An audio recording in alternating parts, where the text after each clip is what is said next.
And shalom, shalom, shalom, everyone. I want to welcome everyone to King James Bible University. I'm Elder Michael Johnson with the Lost Sheep of Israel. And Shalom, shalom, shalom. actually, I got to stop. I got to shut something down. King, So I got to shut one thing down because I'm actually have to do things a little bit differently today. However, we're going to be going through a teaching today. We're going to be looking at a couple of things. And we're going to see what's happening. So let me put this up there, and I want to welcome everyone and happy Sabbath, everybody. So let me get these things set up to where we can actually have it set up to where we actually I need to do one other thing. So let me stop this again, and I need to set up this one. I need to have done. So let me stop this one and do another one, and then we can move forward. And let me get this one done, and we have that one done. Okay, so we are good now. So I want to have that set up for a certain reason, and then I can, and actually now we can go ahead through it. So we want to go through that, but I want to welcome everyone here today, and hopefully we're going to look at this really close because we're going to be going through scripture the entire time as we go through this. So today it's not a setup to where you're going to see slides. We're going to actually be running this directly from scripture itself. And I want to make sure that everything is actually set up, which it is, and we're looking good. Okay, so what we want to look at is this. We want to look at gold diggers. Gold diggers. What is a gold digger? We want to understand what a gold digger is, because we have many people today being gold diggers. Meaning what? We have people today to where they're gold digging in sports, they gold digging in business, they gold digging in power, they gold digging in people, they gold digging in winnings, they gold digging in many different things. And these people are gold diggers based on how they actually approach the person or a group of people. And we got to dig into that and understand how this actually functions, how it works, and how everything that's going about it, it's nothing more than gold digging. So we're trying to understand this to where people will make an investment. And that's how you really need to look at it. You have people who will make an investment in the flesh, and they, over time, they look for, based on their investment and how they did it, they look for a return. Better example, we have even women will make an investment in a man or an athlete to where he has the potential on, if they invest their flesh in this person, and if they invest in this flesh, no matter what it is, they're looking for a return on the investment. Many times they will use interest, use children. They will become impregnate. That's to hold on to make sure they have collateral to make sure they can get return on their investment. The same as we can look at people as a whole. You have people who will sit there and they will invest in the people as a whole to look at a return on their investment. How to understand it? They will set up a shop in your neighborhood, in your area, and they will put that business or whatever they need that's there in where a group of people are, or a body of land.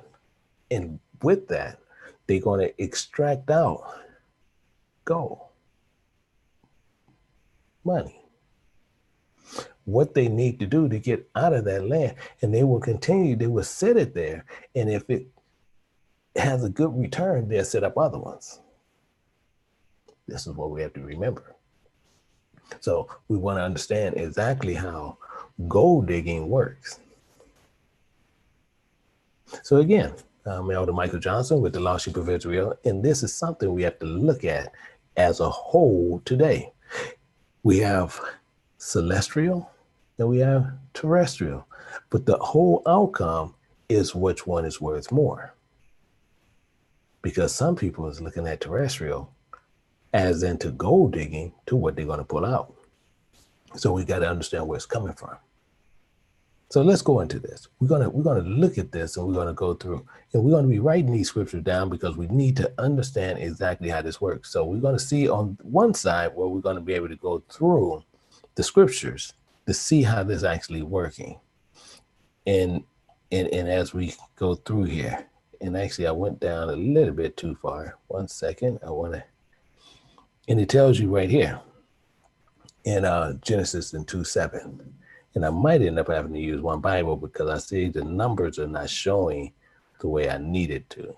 So I might just let me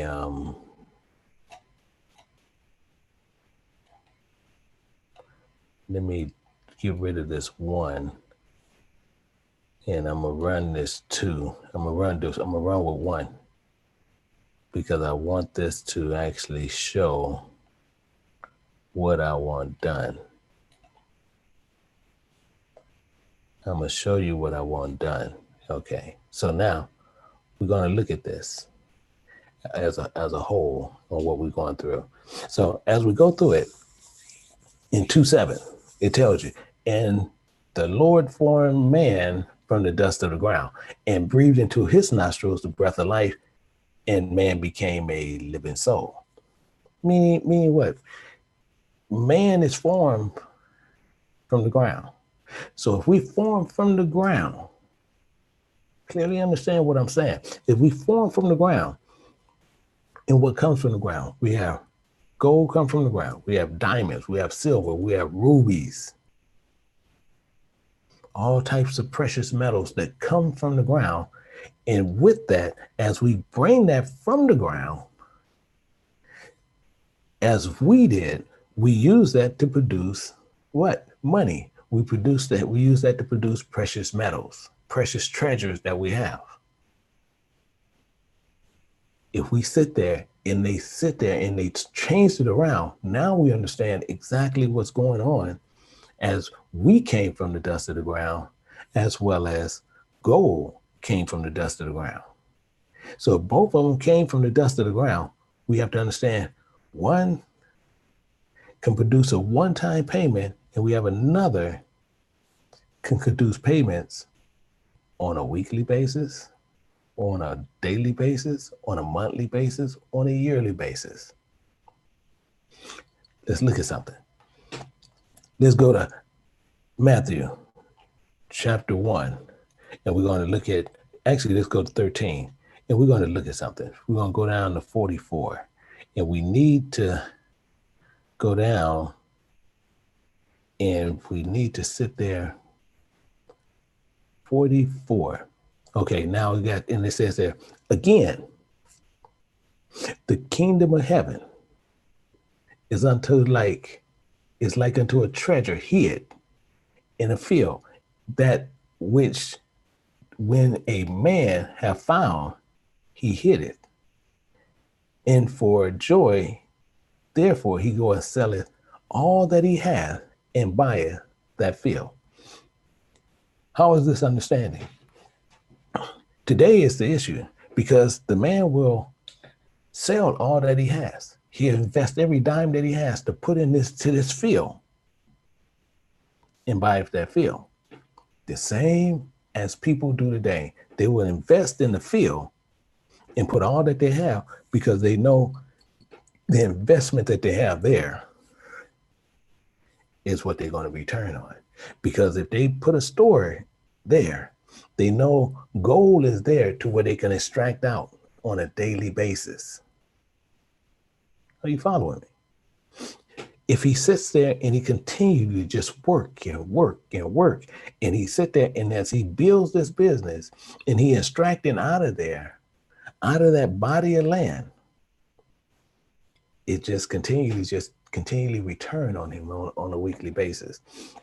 Meaning this thing going to go through a lot better on what's going on, because we need to understand in this body of land, what is there? What is the thing that is worth the most? What is it? He tells you, this is what's worth the most, because you have a spiritual and you have a carnal side of this. So we're going to look at this. We're going to understand exactly how this is actually working. We're going to go to Jeremiah 31 and we're going to go to 34 and 33. So as we go down to 33, we'll understand exactly how this actually works. We're going to see how this actually going on. It says here, it says, behold, the days to come, said the Lord, I will make a new covenant with the house of Israel and with the house of Judah, not according to the covenant that I made with their fathers in the day that I took them out, the day that I took them by the hand and bring them out of the land of bondage, which my covenant they break, although I was an husband unto them, saith the Lord. But this shall the covenant I will make with them, I will make with the house of Israel after those days, saith the Lord. I will put my law, his gold, his treasure. This is what it is. He's going to put his law on their inward parts and write it upon their arcs. That is your heart. That's where it is. That's where the treasure is. The treasure is there. So if it's there, they're there to take it. They're there to extract from it. They're there because they're doing the trade for his law, and they're extracting it for fleshly things, for money. You're selling what is celestial, and you're selling it for what's terrestrial. Are you following me? Better yet, as he said, I will write upon their hearts and will be their God, and they shall be my people. Why are we sitting there and we trading everything for fleshly? And the treasure was written upon our hearts. So if it's written upon our hearts, why are we trading this for fleshly things? And they have found ways to do this. And they found many ways to extract this, what they want to call treasure, and they converting it over to money. And once they figured this out, it's this. They have found ways to do these things and to do many things to make sure, excuse me, I think I'm having one little slight, I want to check something real quick. I want to check one thing real quick because I see that we having a bit. There we go. There we go. That's what I want. That's the way I wanted to say it, this way. So it's the same. So it's the same thing. So we have to figure out how did they switch it and make sure that they can trade in the treasure and they cashing it in for money. We need to understand who's doing it, how they doing it, and why are they doing it. Are you following me? If they're going to sit there and they know the treasure and what the Most High said is his word, and it's written in our arcs, and so if it's in our arcs, how are they extracting that and they trading that in the same as you would do gold? You take gold, once you dig it up, you take that and you take it down and you will sell it and you trade that and you receive cash. They're doing the same thing with the Most High word God's word. They taking that was written upon your hearts. They taking that out. They taking it as they pulled it out of the ground, and they taking that and they trading it in, and they getting cash from it. How? And many has done this. Many has taken this avenue to do this. But who's doing it? How they doing it? And why are they doing it? Let's look at something. Because this is what's been going on for years. For years, we're going to do this, and they just continually extracting from it, and where we start seeing what's going on. And we're going to see what's going on right here. It says right in our Psalms 83, and we're going to start at verse 3. They have said, "Come, let us cut them off from being a nation, that the name Israel, a nation of people, be no more in remembrance." What is he saying here? They're going to be skillful enough to where a nation of people will no longer be a people. We're going to change these people into something else. We're going to make these people be something else that don't have nothing to do with what God is talking about. Meaning what? They said, "For they have consulted together with one consent, with one understanding on what they're going to do here." Meaning they are confederate against thee. So they all in cahoots with this. They said it there to where now they take a body of people, Israel, and they taken that to where that won't be remembered no more. They done changed them over to what? Israel is now called in today's time a body of land, not a body of people. This is what they did. And they took in crafty counsel against us to do this. But we need to understand who have done this and made this thing apply to us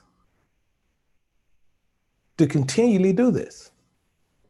How did they take this crafty counsel against us to take advantage? And they did it on a couple of things because they have done it based on ignorance. They've been skillful. Based on what? Our ignorance. They being cunning based on what? Ignorance. They've been devising, they develop schemes to deceive you and taking other advantages of you. This is what they have done, clearly based on what? On our ignorance, which is the original meaning of even being crafty. They continually do these things and they apply these things to you to where they can come together, and they're taking different methods to where they're being crafty against you to just deceive you from what the truth is. And it's not only them that do this, but with crafty counsel, and they have done these things, we need to see examples on how this was done. Because if they can take a crafty example and seeing exactly what is going on, we're going to look at an example of this to see exactly how someone can be crafty against you and can still overcome you based on what they do. Let's go to 2 Maccabees. We're going to go to 2 Maccabees chapter 12. And we're going to go down to 24. And we're going to look at something that's really slick on what happened. So we look in there and it says, "And Timotheus himself fell into the hands of Deuceathus." So he fell into the hands of Deuceathus and Sosipater. So under these two, he fell to them. But watch what he does on what he did. Whom he besought with much craft. How? And to let him go with his life. How did he do this? He was being crafty. He was cunning from the beginning, just in case something happened. How did he do this? Because he had many of the Jews' parents and brethren of some of them who, if they put him to death, should not be regarded. Crafty counsel on how he did this. So with them catching him and they thinking they're going to put him to death, how you going to put someone to death and he have your brethren, your parents, could be your wife, your children, he had them. And if you do something to him, he wouldn't regard them. The same as they set up shop in these places, meaning the same thing they would not if you sit there and they change this mindset on you, meaning they will sit there and they put this place in this area to where now you dependent upon it because you live there and you looking at this because this is what you're holding on to. And then as you continually and you get older, and now if you don't sit there and you don't support this system here that we already have set up, as they will say, we have your mother, we have your father, we have your brother, we have many other people who is in this system. I can remove this from you and they won't be regarded. All I have to do is remove it. And they will not be regarded. I can sit there and go to this hair shop that where nobody looks like you, sit there, has set up shop and been there for 10, 15, 20 years, and now became a staple of an area. And all they have to do is remove it from you. And what can you do? They'll sit there and you will go disarray because many people will sit there and now they have to travel. They have to take buses. They have to travel somewhere in long distances to try to find the nourishment that they need for that body that was put in front of you. And not only them that did this, because they had help to help them with this. Let's look at this, because this area, we're going to get very serious with this. This is very, very serious on how these things happen and how they actually did this. First Maccabees, we're going to go down to verse 43. In verse 43, and it tells you right here that what happened and what went on. And we want to sit there, and right here is what we want in verse 43. It says, yea, many also of the Israelites is not land, it's people, considered to his religion and sacrifice unto idols and profane the Sabbath. Now, if you see, the body of land is called Jerusalem. I said, and the king sent letters by messengers unto Jerusalem and the cities of Judah that they should follow the strange laws of the land. This is the problem we have today. This is the body on what they saying they want to do. This is what we're going to continually look at, and we need to focus on how these things happen. So as I said, when we go back and you look at this as a whole and you see what's going on, now you understand they have consented to one thing. So as it said in verse 4, they have consented, they have consulted together with one consent and is confederate against you. But they would come in and people would sit there, he's cool with me, he's real nice to me, and that's not the truth. They're gold digging. They have set up a system to gold dig. And we're going to find out exactly how they're doing this. We're going to see exactly how this actually works, how it's functioning, and how they pulled it out. And they run it successfully today. Get a better understanding. Jeremiah, and we're going to go to Jeremiah. We're going to look at something real close. 20 and 3. 20 and 3 to understand what went on here. And we want to sit there and say what went on. And it says here in 3. Let me get down here. And it came to pass on the morrow that Pazar brought forth Jeremiah out of stocks. And what happened? The Lord have not called the name of Pazar. But what did he call him? What did he call him? This is why we need to find out what he called him. He called him May Sabib. That's what he called him. What is this talking about, and what do it mean? This is telling you the exact same thing on what's going on, because Pazar, in what he's calling himself, don't mean nothing but the son of Horus. That's all this is talking about. But when we look at it as a whole, and what his name actually means, Sabib, is what it's saying, and it means terror on every side. That is his actual name. Terror on every side.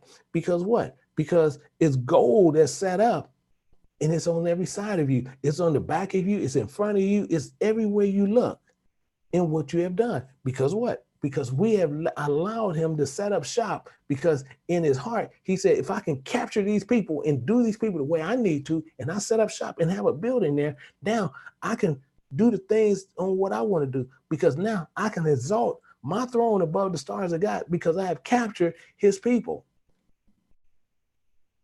Think about it. If I capture them and I've caught them in this way, now I can extract out what I want, because this is his treasure.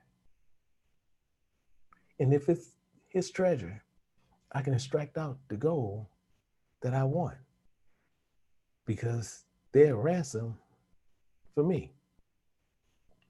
Are you following me? Let's look at this a little bit closer, because this is letting you know they have the spirit of Satan within them. They're having the spirit of Satan within them. How are they doing this? And he's only going to tell you even more on what happened.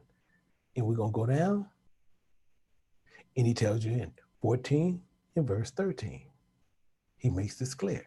He makes this clear.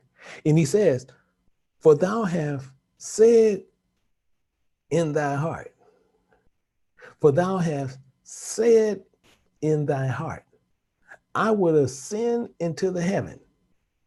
I will exalt my throne above the stars of God. I will exalt my throne above the people of God. Above the people of God. How? And he said, I will set upon the mount of the congregation in the sides of the north. I will ascend above the heights of the cloud. I will be like the Most High. He has done this, and people say, oh no, he's not my God. But guaranteeing you, if you sit there and if you tie to where they have set up shop, you're tied to that ransom. You're tied, and you're paying ransom every week, every month, yearly. When they extract out, they don't put back in. You never seen where a person have dug a hole and they extracted out where they was digging for gold. You can go where they even do where they did where they dig and they pull in cements and rocks and stuff out of the ground. What are they putting back in the ground? They leave the ground desolate. They had those big pits that just open. It's there. They're not putting nothing back in there. The same as when they extract the oil out of the ground. What they replacing something with it, because if not, it'll be just hollow under the ground. So they replace it with water. So as they pumping the oil on what they say is liquid gold, as they pumping that out of the ground, they replacing it with water. As it's taking oil out of the ground. So they set up shop where we are, where Israel is. And they have set up shop and they're extracting $1 trillion business from you on a yearly basis. What are they replacing with it? Nothing. And when it has depleted of everything that is there, they pick up and they go set up shop in another one where it's more concentrated, where Israel is. Because Israel, to them, is a body of land. It's not people. It's a body of land. It's not people. So they can set up and build there and extract. How is they constantly doing this and getting away with it?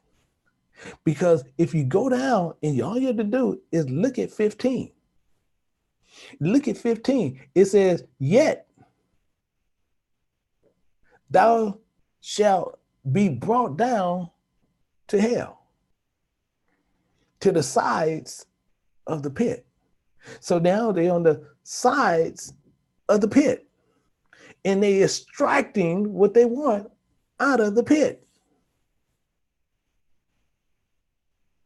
You follow me? See, we're going to look at this to understand how they're doing this. They have figured ways to continually just fool you on what the truth is. So now they on the sides of the pit. In the pit, we got to see what this is. Let's go down and we're going to look at something else. Let's go and we're going to go to Uncle Idris. We're going to look at Uncle Idris and we're going to go to chapter 5. We're going to go to 24. And we're going to see what this is. And he tells you. And he tells you. He said, he said, in of all lands of the whole world, and of all lands of the whole world,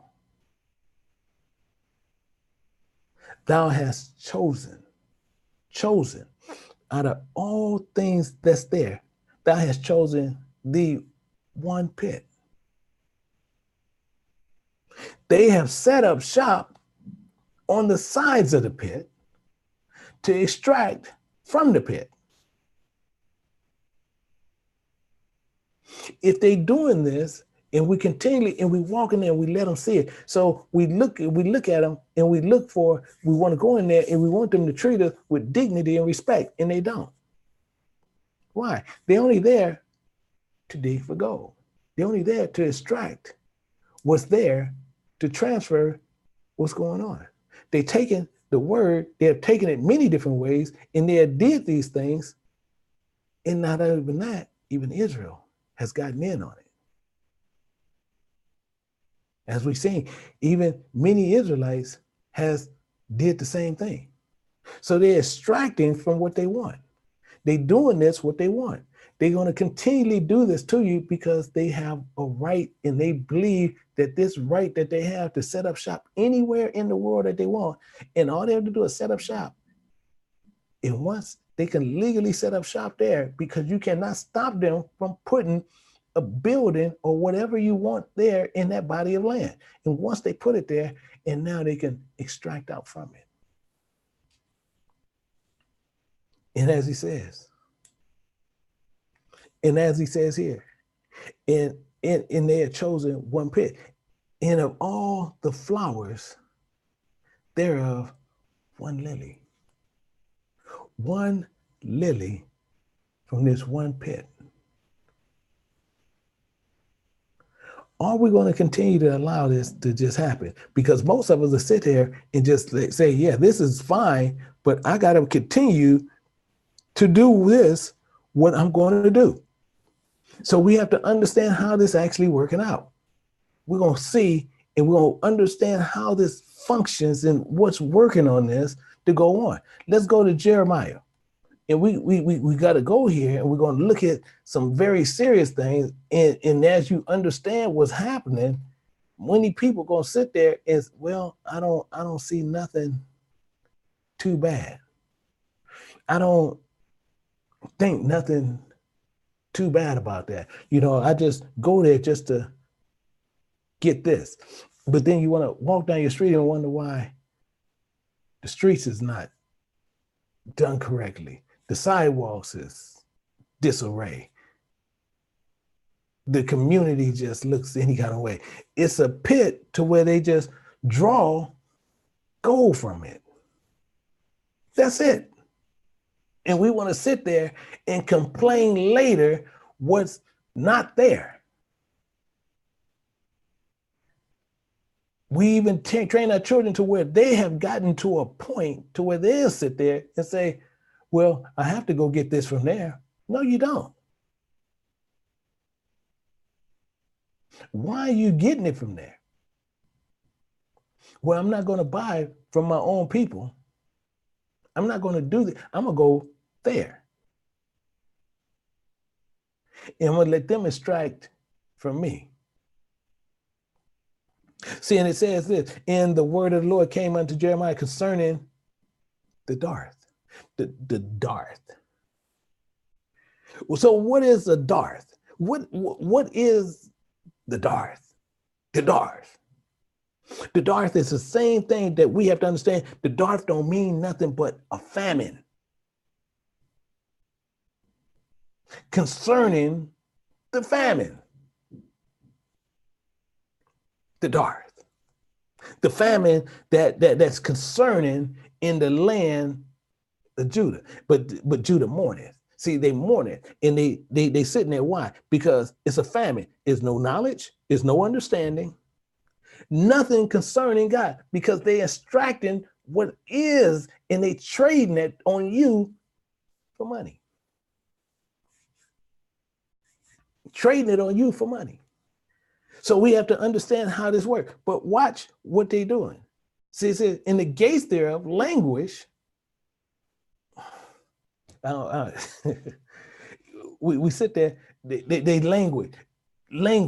What is it? We become feeble. We don't have no strength because we have to go there. We have to go there, and this is what we want to do. So we're going to go there. No matter what, we're feeble. We're weak. Even weak at mind, weak at heart. So we're feeble. So we're going to look at, actually, before I even move, let's look at Ezekiel. I want to show you something in Ezekiel 16. Let's look at Ezekiel real quick, 16. And we're going to go down to 30. Let's go down to 30, and we're going to see right here what it says right here in 30. Now, we're going to sit there and understand what 30 is even said. Because Ezekiel's 30, and it says, how weak is thy heart? How weak is thy heart, saith Yahweh God, seeing thou doest all these things, the work of an empress, whorish woman.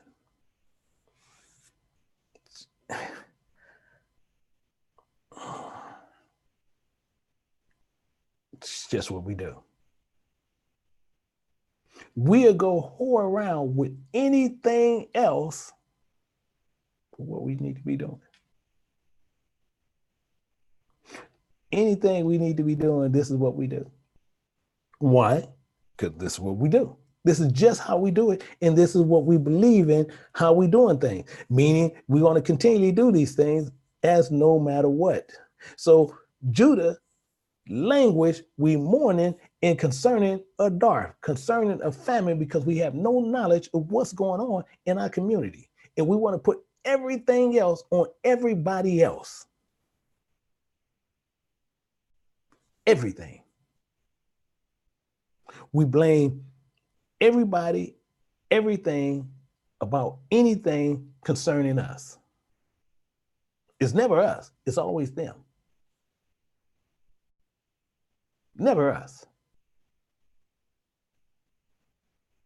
And it tells you what they're doing on these things here. Because what? And it tells you a little bit more. It tells you a little bit more. And watch how we still gonna put it on something else.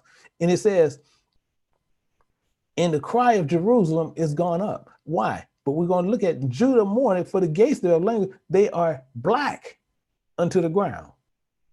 They're black unto the ground. See, spiritually, we got to understand what this is saying and stop sitting there saying, see, this is us. This is us. You want to this? No, no, no, no, no, no, no, no, no, no, no, no.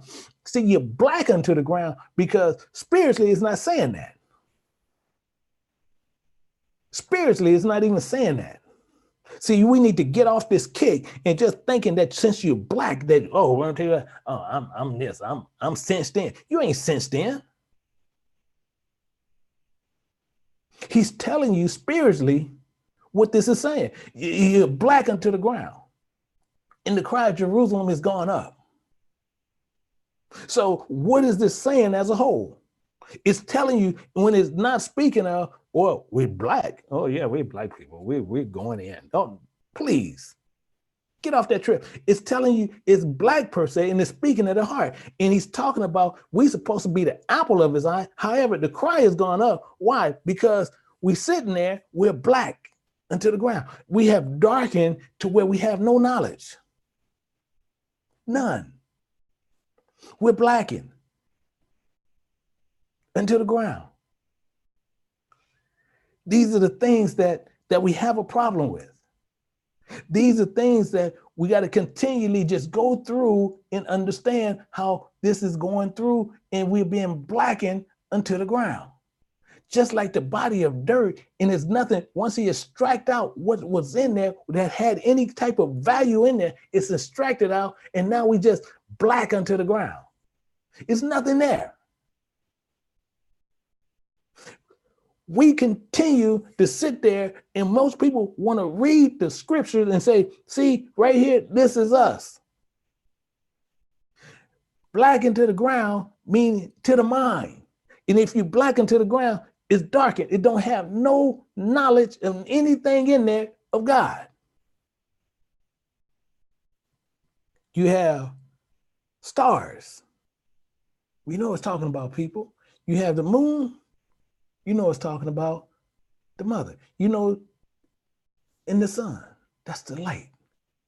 All these things is darkened. Why? Because this is telling you about people when they done told you about it, and we want to sit there and, oh no, this can't be done. No, this is black unto the ground. This is us. No, understand what that's. Let's go to share. Let's go to Genesis 37. We're going to go down to 37 and we're going to get to verse 9. Verse 9, and we're going to see what this says. And it tells you something that Joseph did. And something happened to Joseph, and we're going to see how this works out to understand how we equate to what he's been saying the entire time. And it says, and he dreamed yet another dream and told his brethren. And he said, behold, I have dreamed a dream more. And behold, the sun and the moon and the 11 stars made observance to me. Meaning what? Meaning they sat there and they did something. See, and it's talking about, see, most people saying one thing, but it's being reverence to him. They made reverence to him. They made sit there a sign of respect to him. But you got to remember, his brethren, all except for Benjamin, was older than him. And he's saying, the father and the mother and all you guys is going to make obstinance to me. This is what he's clearly saying. Now, we understand, did this happen? And they want to beat him down for this. They hated me even more. And seeing you even see here, it says, And he told to his father and his brother, and his father rebuked him and said unto him, what is this dream that thou hast dreamed? Shall I and thy mother and thy brother indeed come to bow down ourselves to thee on the earth, to the earth? Are you serious? Are you seeing this? Are you seeing this?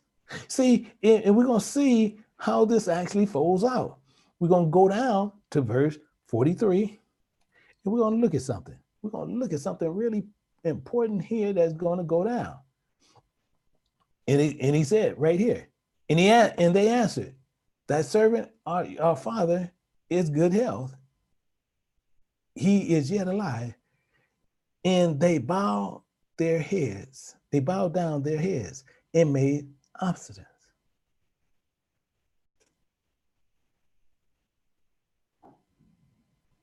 And lifted up his eyes and saw his brother Benjamin.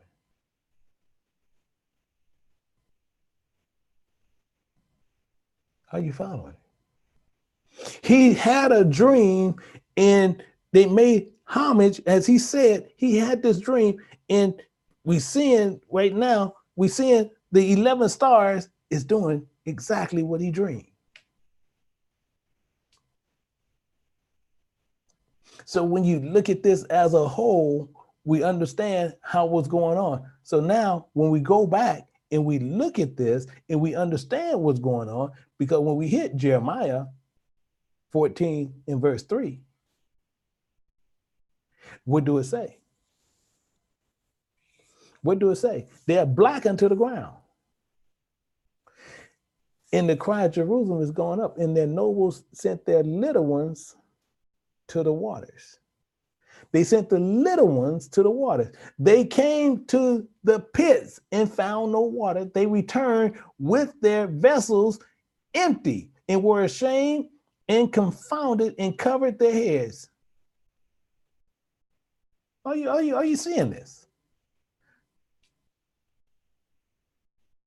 They went to the pits and found no water. We have to understand what's going on. Why? Because we are darkened unto the ground. We are blackened unto the ground. So if they don't give no light, we know now why it did that. Because it's telling you all the time what was happening.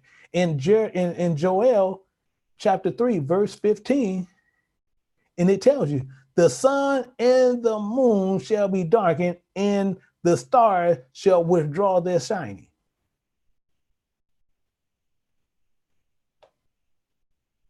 The sun and the moon and the stars shall withdraw their shining. Meaning the same thing, what he said, what was going to happen, because now they're blackened unto the ground. And when that, we got to go through something, and something is going to happen, because this is telling you all the time what we got to do. This path is narrow. And if you go off that road is narrow. And you go off the road, you're going down a dark road. You're going down an alley. All behind, he wrote upon your heart, and you chose not to follow it. You want to follow your own road. You let them set up shops. And your knowledge has twisted it and started accepting it as truth. Why are we doing this? Why are we doing these things? We do these things because we have been darkened into the ground. We let them extract out, and we think it's been done so long, we think it's just part of natural life. We allow them to continue to do whatever they want to do. And the road is narrow. It tells you this, even we got to look at the law, and we're going to see the road is completely narrow. In 22, he tells you in 22:26, and he tells you right there, clear as day, as what it is. And it says right here in 22, And the angel of the Lord went further and stood in a narrow place. Why? Because you're only going to go one direction through here. One. In a narrow place. And there was no way on either to turn either to the right or to the left. You're not going no other way anywhere. You're only going to go straight through this narrow road. You can't go to the right or to the left. This is what sets before us. This road is set before us, and this road is lonely. Many people thinking, I'm going to go grab this person and my family, and we're going to go hand in hand, and we're going to go down this road together. And this road is by yourself.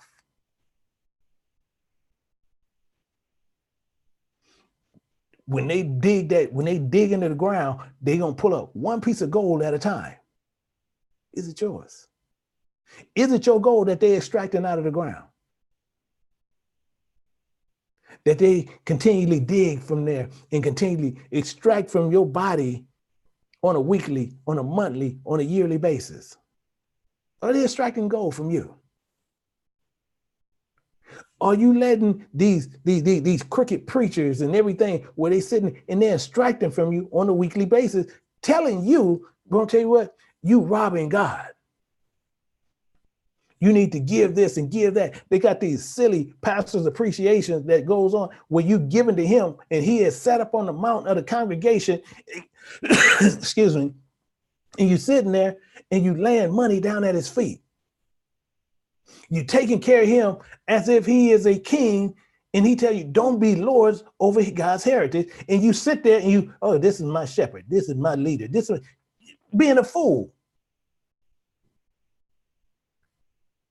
People have sat there and did these things, and wherever he's going, guaranteed you going.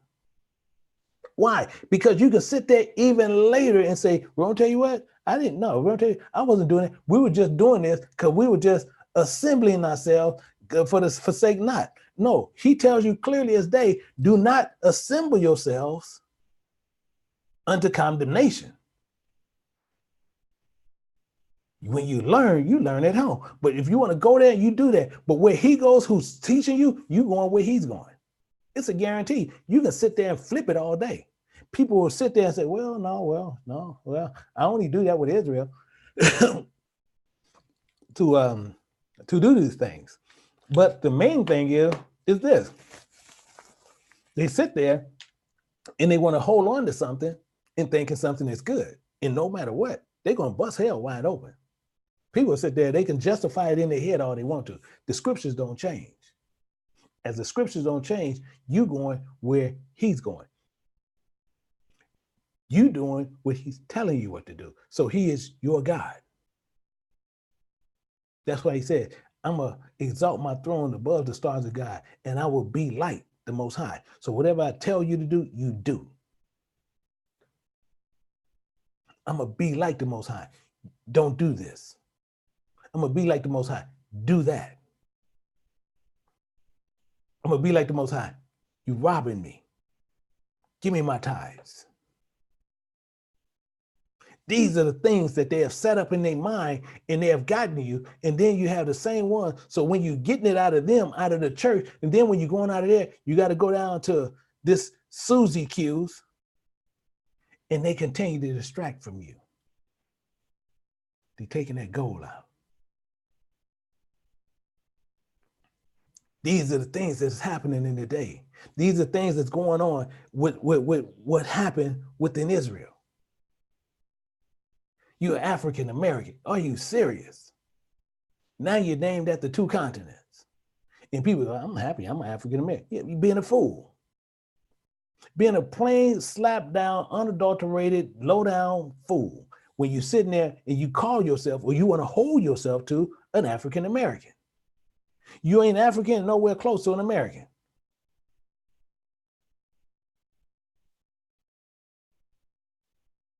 You're Hebrew by flesh in Israel if you're under promise. But if you're neither one, then guess what? You might as well go ahead and be that person darkened in language and Darth. You might as well be that person. Because the end result, no matter how they sit there with Elder Johnson, I don't, no. Don't never get that twisted with me. The scripture says where you going. See, because I ain't trying to get you to follow me. I'm trying to get you to follow this word. I'm trying to get you to follow the Most High. I'm trying to get you to follow Christ. And people following this as I follow Christ. Nothing more. That's it. But most people still understand what they have done. And they sitting there and it says, this road is narrow. This road is narrow and only so many people are going to go through this. Only so many people are going to make it through. Every generation, he's taking 1/3 to set out. The rest is going to be trashed. People thinking, and I said this a few times, people completely think he's going to take everybody in the world from the beginning of Genesis to the end of time, and then he's going to judge them all one at one time. Not going to happen. He's sitting there every generation. He's sitting there and he's taking a group out that he's going to keep, and it's a group. The rest of the group is trash.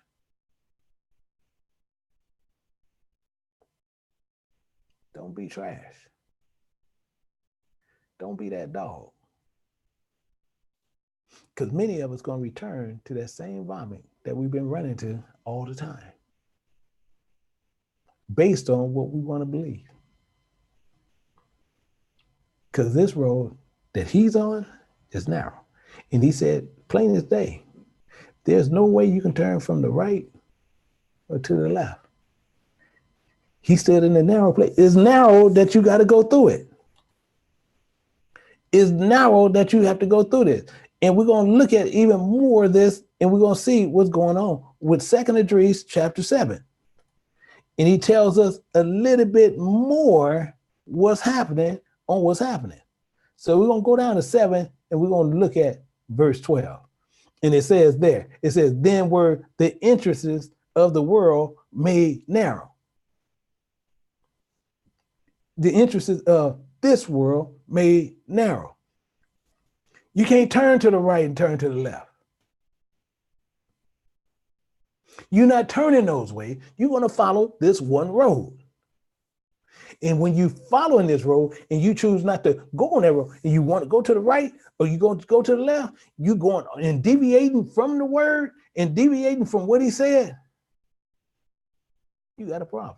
Because he says, it's made now in full of sorrow and travail. They are but few and evil, full of perils, and very painful. And very painful. Meaning what? Because as you travel in this road, many of us is not going to want to travel that road. We're going to fall under many different things. Why? Because we're going to have these single problems to where we're going to have we're going to be under subjection to evil authorities of this world. We're going to constantly go through all these things, forced labor, uneasiness, distress, misery, physical sufferings, all these things. The same thing that you've seen what happened to Yahushua, we're going to suffer the same thing. And so if we're going to suffer the same thing, we got to go through this and we got to see what's going on. And if we're going to see what's going on, we got to sit there and go through this one place and get this. We got to go to one place and get this. And if we want to go off on this road and turn and make a right, we're going to turn and make a left.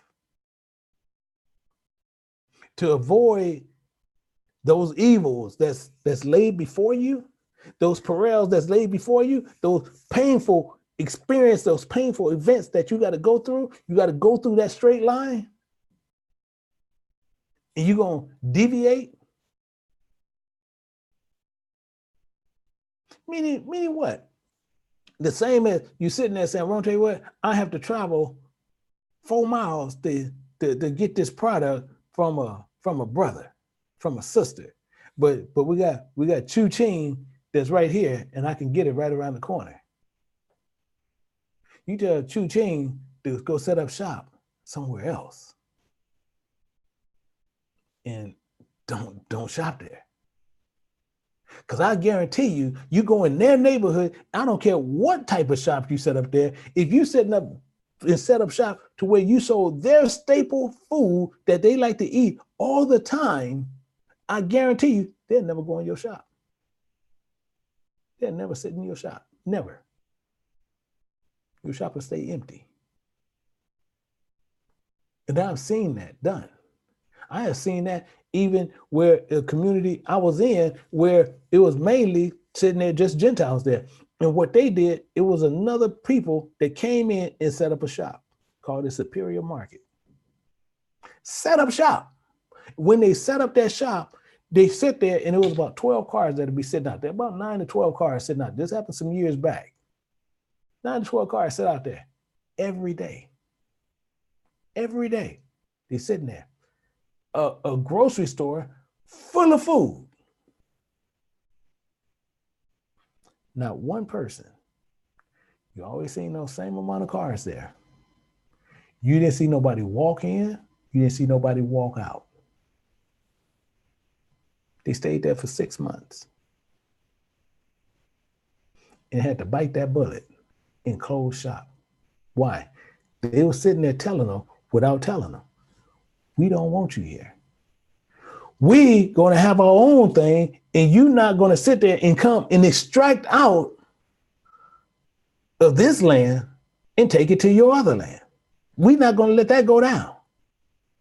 You're not going to extract out and send it to another country. You're not going to come here and extract out and send it to another place. You're not going to come and extract out and send this down the street that's not even in our community. You're not going to come and extract out anything and send it to Mexico. You're not going to come and extract out and send it to Guatemala. You're not going to come and extract out and send it to Cuba. You're not going to come and extract out and send it to these places. We're not going to let that go down.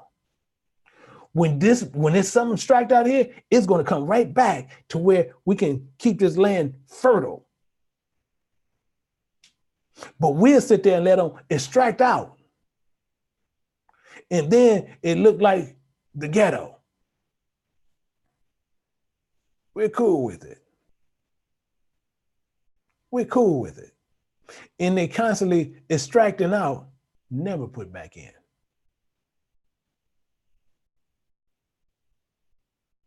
This road is narrow. And sometimes you're going to have these trivials. You're going to have these evils and everything that's going to go through. These perennials. It's going to be painful. You have to be focused. The end result is something else. But he goes on better. We're going to go back up here to verse 4. Let's go up here to verse 4 and let's look at something back real good and understand what's going on. It says, but put the case, the interests were narrow. And like a river, not saying rivers, one river, who could go into the sea and look upon it. See, the sea is where many, but the river is one. Are you following me? Are you following? This is what we do. And it says, who then could go into the sea and look upon it and to rule it? See, because you're not going to rule that sea where everybody is. You're not ruling that. See, and it's saying, telling you right now, but we have to go through this narrow way to get where we need to go. And it's telling you, if he went not through the narrow, how could he come into the broad? How can you get to where we're trying to go? How can we get to this location? Are you following me? See, this is what we need to be doing. These are the things that we have to understand.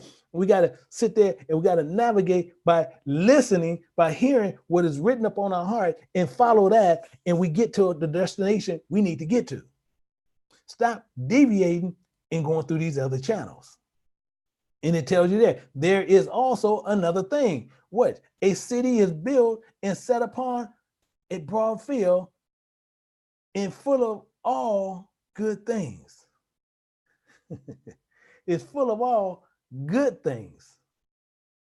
So these good things is being what? So we know what these good things is talking about. So it's talking about a city coming on one thing, and it got the good thing. It says the interest thereof is narrow, and it's set in a dangerous place to fall. Like there is where fire on the right side and on the left, a deep water.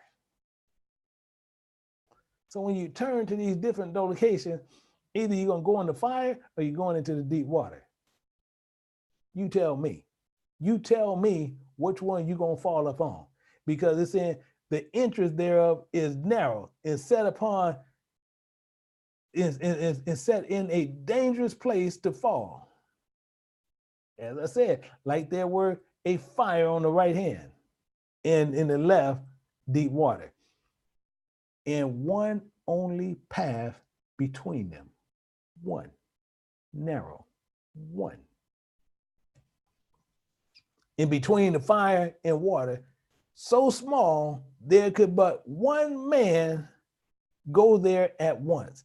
You're going through this by yourself. You're going there by yourself. By yourself. You're not sitting there, well, let me come on, you come on with me. Uncle, come on, Uncle Herb. Yeah, you're going by yourself. If this city were given unto a man for an inheritance, if you was given this city sitting there in this new kingdom was given unto a man for an inheritance, if he never shall pass the dangers that set before it, because it's a path you got to go through. These are dangers and perils and trivials and all these things you got to go through to get to that place, that location, because it's you walking and you can't go to these sides and you can't go around it. You got to stay the path. And all these things are there.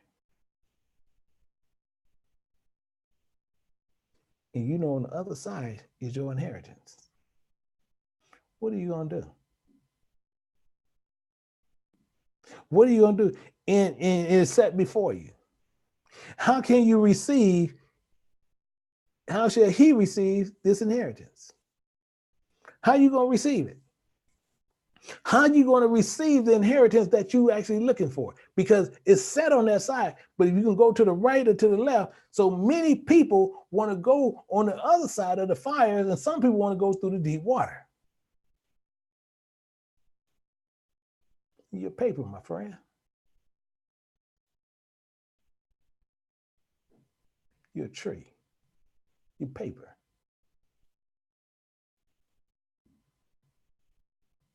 These are the things that we got to look at on how we're doing it. So he's telling you, so we got to go through this path of tribulation. We got to go through this narrow path of tribulation and just continue with a straight and narrow to see what we're going to do. Are we going to go through this? Are we going to go through this? Because many of us not going to do this. I don't care what we do. Deuteronomy chapter 4 and verse 30. It tells you plain as day what we're going to do. It tells you plain as day which we are going to do. It says in verse 30, it tells you when thou art in tribulation. We're going to go through it. And all these things come upon thee. Trivial, evils, all these things are going to come upon you. Even in the latter days, it's going to happen. You cannot get around it. You cannot get around it. So if you can't get around it, all these things on that narrow road, these things, these tribulations is going to happen. I don't care what you do. They are going to happen. They are going to happen. So if they're going to happen, you can't get around it, then what?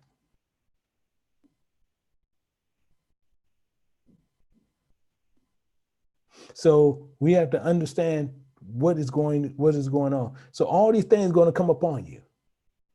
Meaning, if thou turn to Yahweh thy God. Turn to Yahweh thy God. It's written upon your heart, and shall be obedient unto his voice. For the Lord thy God is a merciful God. He will not forsake thee, neither destroy thee, nor forget the covenant of thy fathers, which he sware unto them. Are you going to listen?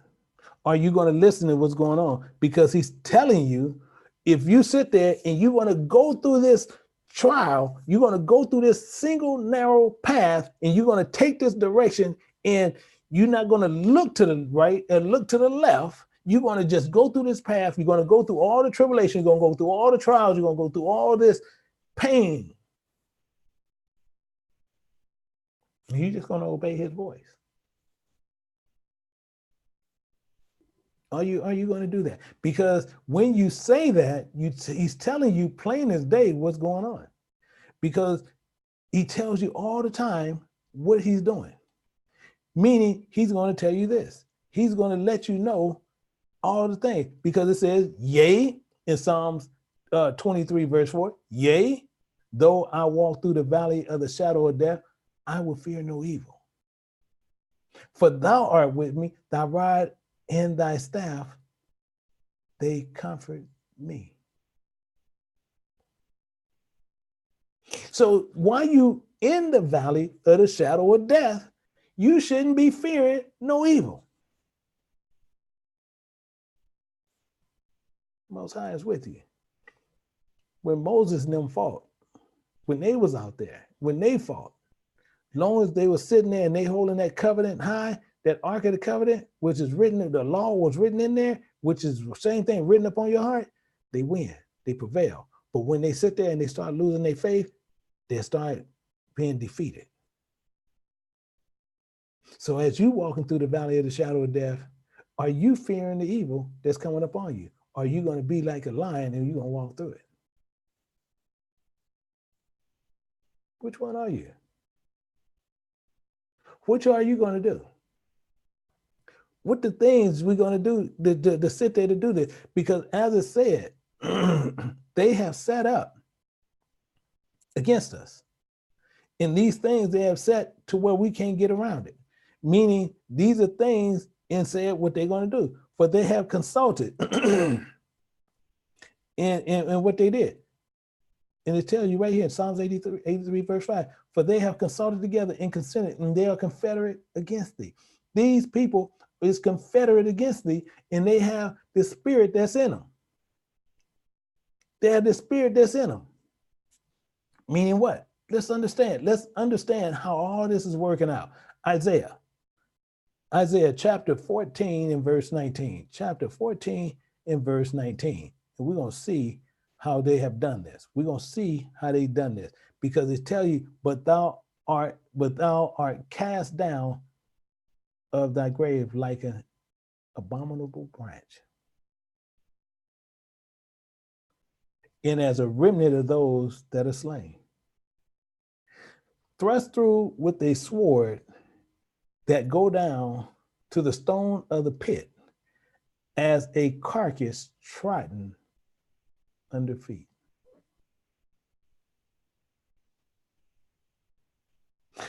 We have taken something that we need to understand in what we did, because Israel is a people, not a location. Israel is a people, not a location. Meaning what? So people sit there and they take you on as a religion.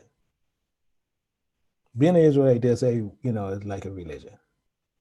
Same as a Christian, same as a Baptist, a Methodist, Protestant, all these things, they'll sit there and they say, this is based on a religion. And Israel is more being of a symbol on how they doing it. So in Israel is what they do, use as a symbol as they being trodden under their feet. Meaning what? It's a symbol of where they at in Jerusalem, and they're being trodden under their feet, as Israel is being trodden under the feet of the people. This is the psychological confusion that they want to do with the war with doctrines and lifestyles and understanding and defining words to keep you more and forever learning as what they do.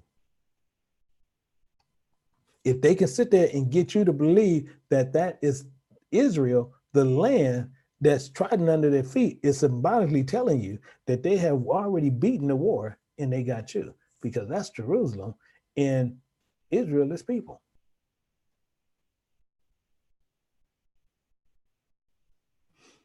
But this is what they do. So they have captured your spirit. And they'll keep you forever learning with all these different doctrines and all this different silliness that they constantly pump you with. How? Because this is what they do. This is the things they do. And they're taking this and they're taking it to the extreme because they know they can get you on forever learning everything they want you to do. Meaning what?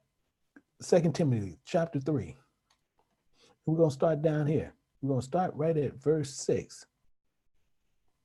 And it tells you right there, for to this sort, they have crept into houses. They have gotten into your body. They have gotten into your soul and led captive silly women, silly spirits with sin. They have gotten you to sin, led away with divers lusts, with things you can see that is of the flesh. That is of the flesh. And what it says, ever learning, never able to come to the knowledge of the truth. It's just what we do.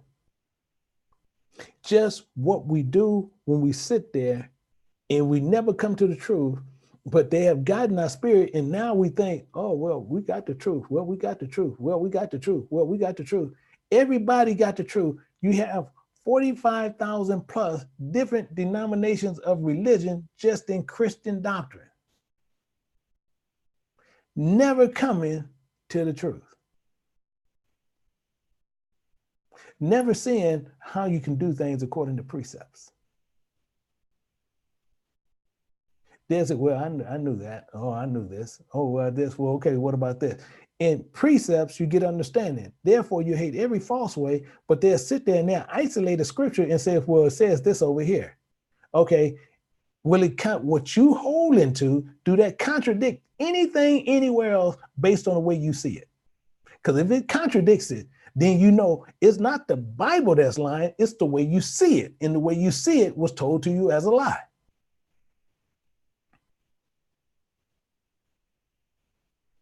Why would he tell you, come not together unto condemnation, and then you forsake not assembling of yourselves?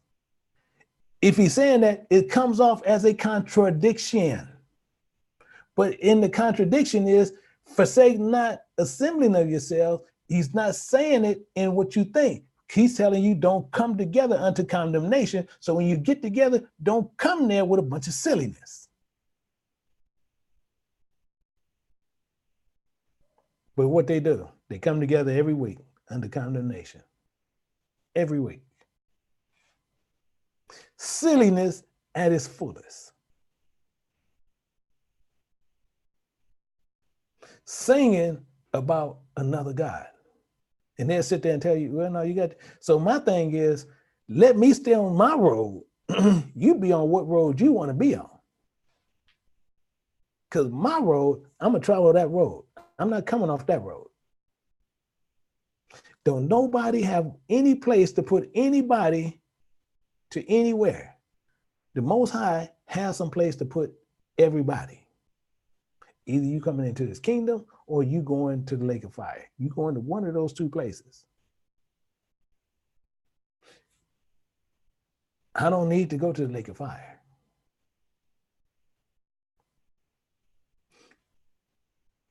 Silly women laden with sin. These silly spirits, women, spirits, laden with sin, led with diverse lusts. All this worldly stuff.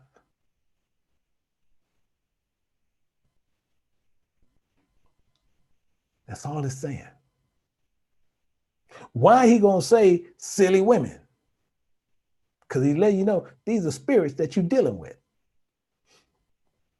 Led away, and you ever learning, never able to come to the knowledge of the truth.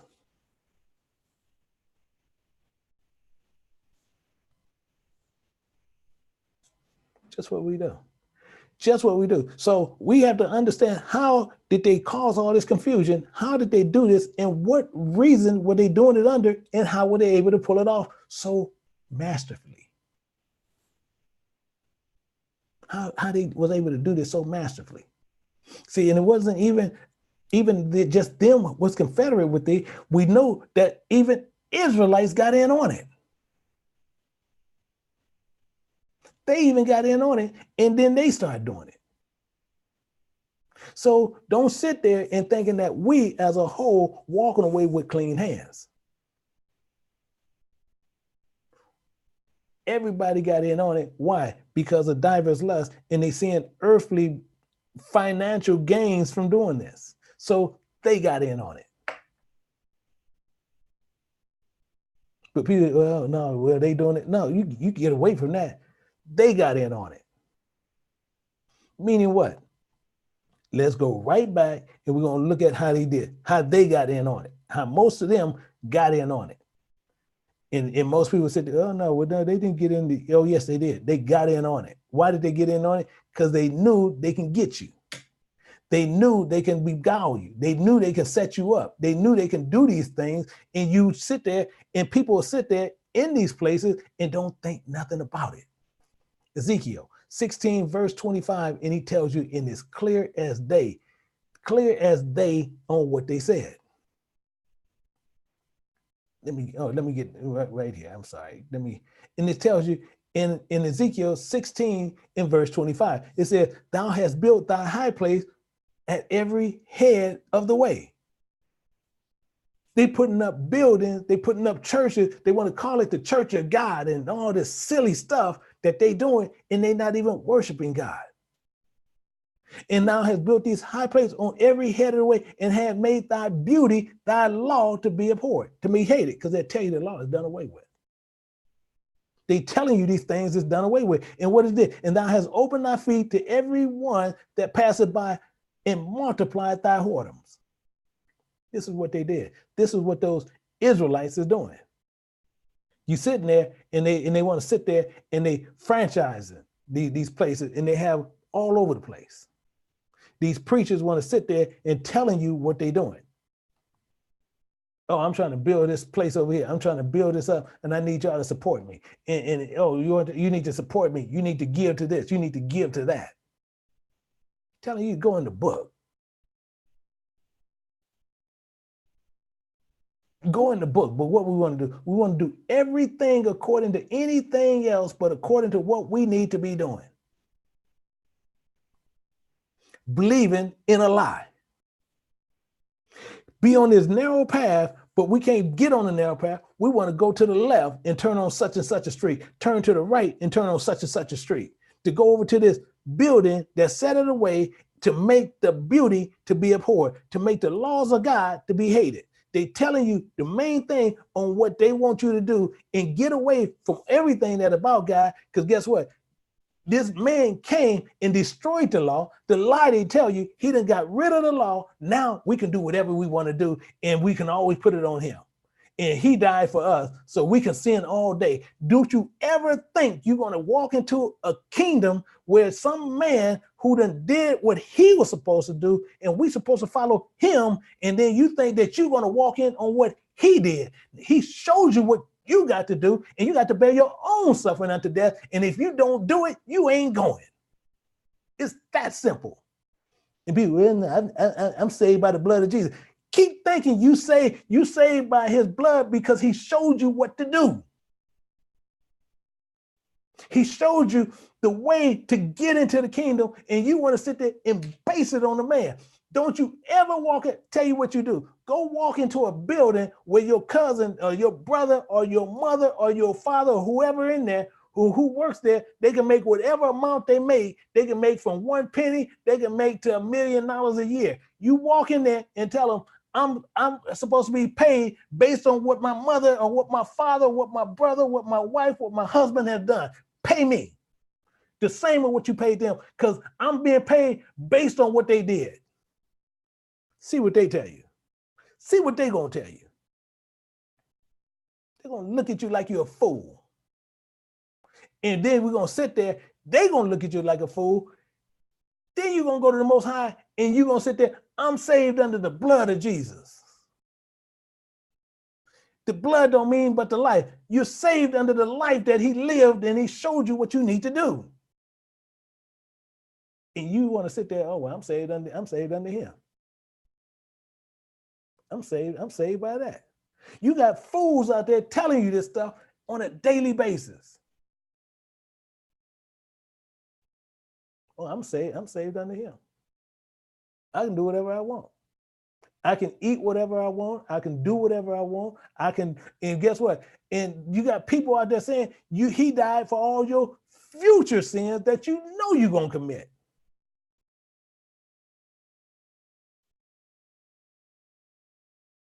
You done took that, get off that narrow path, you done took those side paths. You done took one to the right or took one to the left. And he tells you one clear thing, this. He tells you this, and we make sure we know this. Make sure you know this. We're going to look at Romans. Romans chapter 7, verse 1. And he tells you clear as day right there. Know ye not, brethren, for I speak to them. See, don't think that that's not just something just being said. This is actually a quote from what he's saying. And he said, for I speak to them that know the law. Why is this there? Because it's some importance there. That's why it's in those parentheses. It's an importance there.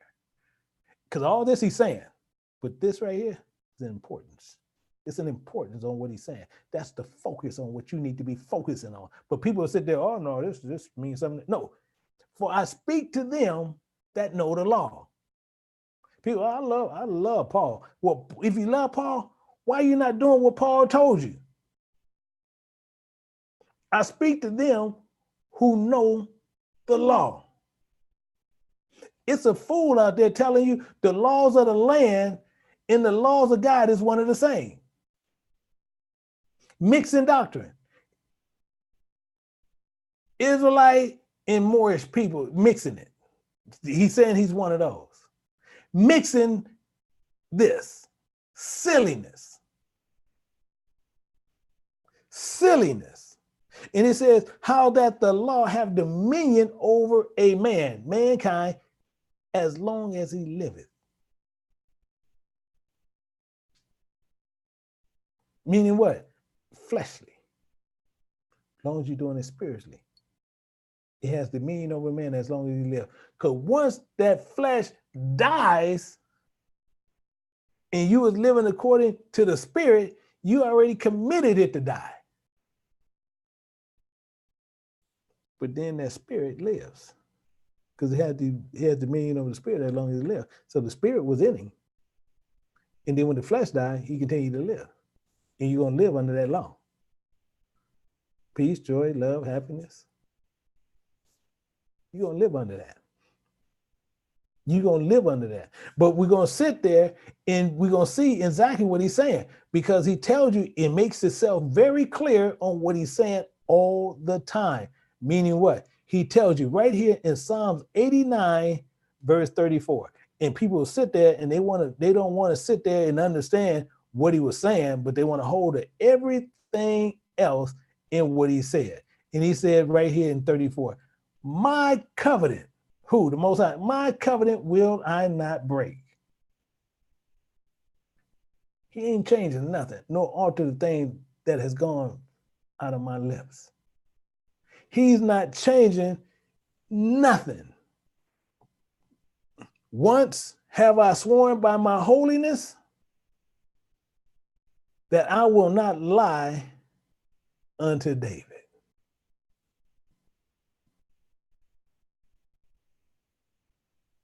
He's not changing nothing. He's not doing nothing. So we need to understand, how did this happen? How did this go on? Because we know something that went down. because we're going to go right back here to Psalms 83, and we knew something went down. Something went down.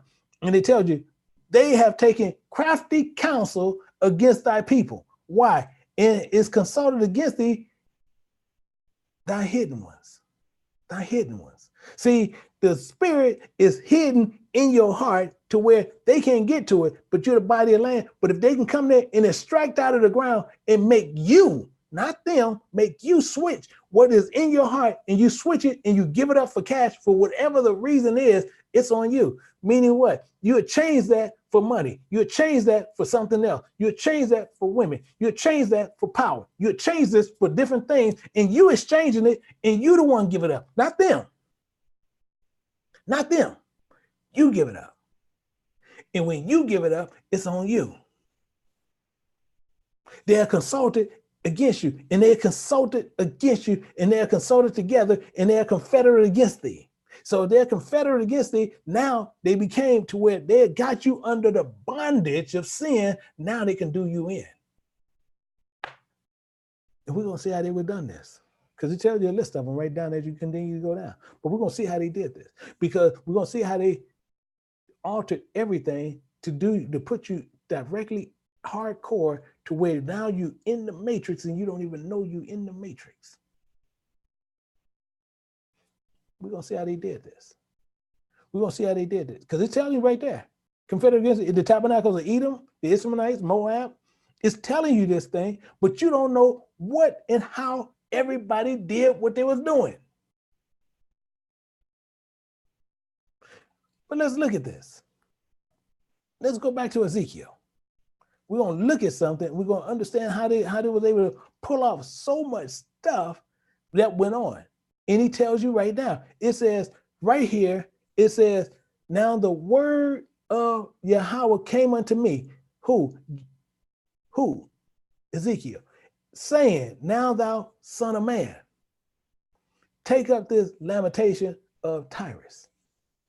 Take up this lamentation of Tyrus. Why? Because some things getting ready to go down. Some things are getting ready to go down.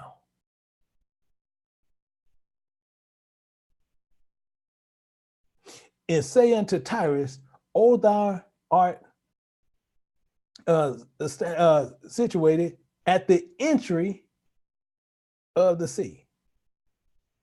Thou art situated at the entrance of the sea, which thou art a merchant of the people of many isles, thus saith the Lord God. So we know now he's sitting at the entrance of these roads. And he's sitting there and he's getting you to go into these places. And it tells you more. O Tyrus, thou hast said, I am perfect beauty. So we done changed your laws and you have done what you wanted to do. But we're going to see how this actually works out. It says, thy borders are in the midst of the seas, and thy borders have perfected thy beauty. So it done perfected its beauty. Meaning what? And they are positioned at the entrance of the sea, and they have done these things to make sure that they have perfected their beauty. They have made this ever-learning doctrine, and you never come into the knowledge of the truth. So if you never come into the knowledge of the truth, they got you. Because you're going to keep running back there. You're going to keep buying dictionary commentaries, concordances, reading all this stuff. You thinking you're reading Hebrew, reading Greek and everything else, getting Strong's numbers and all this stuff, thinking you're running into something, you're running into nothing.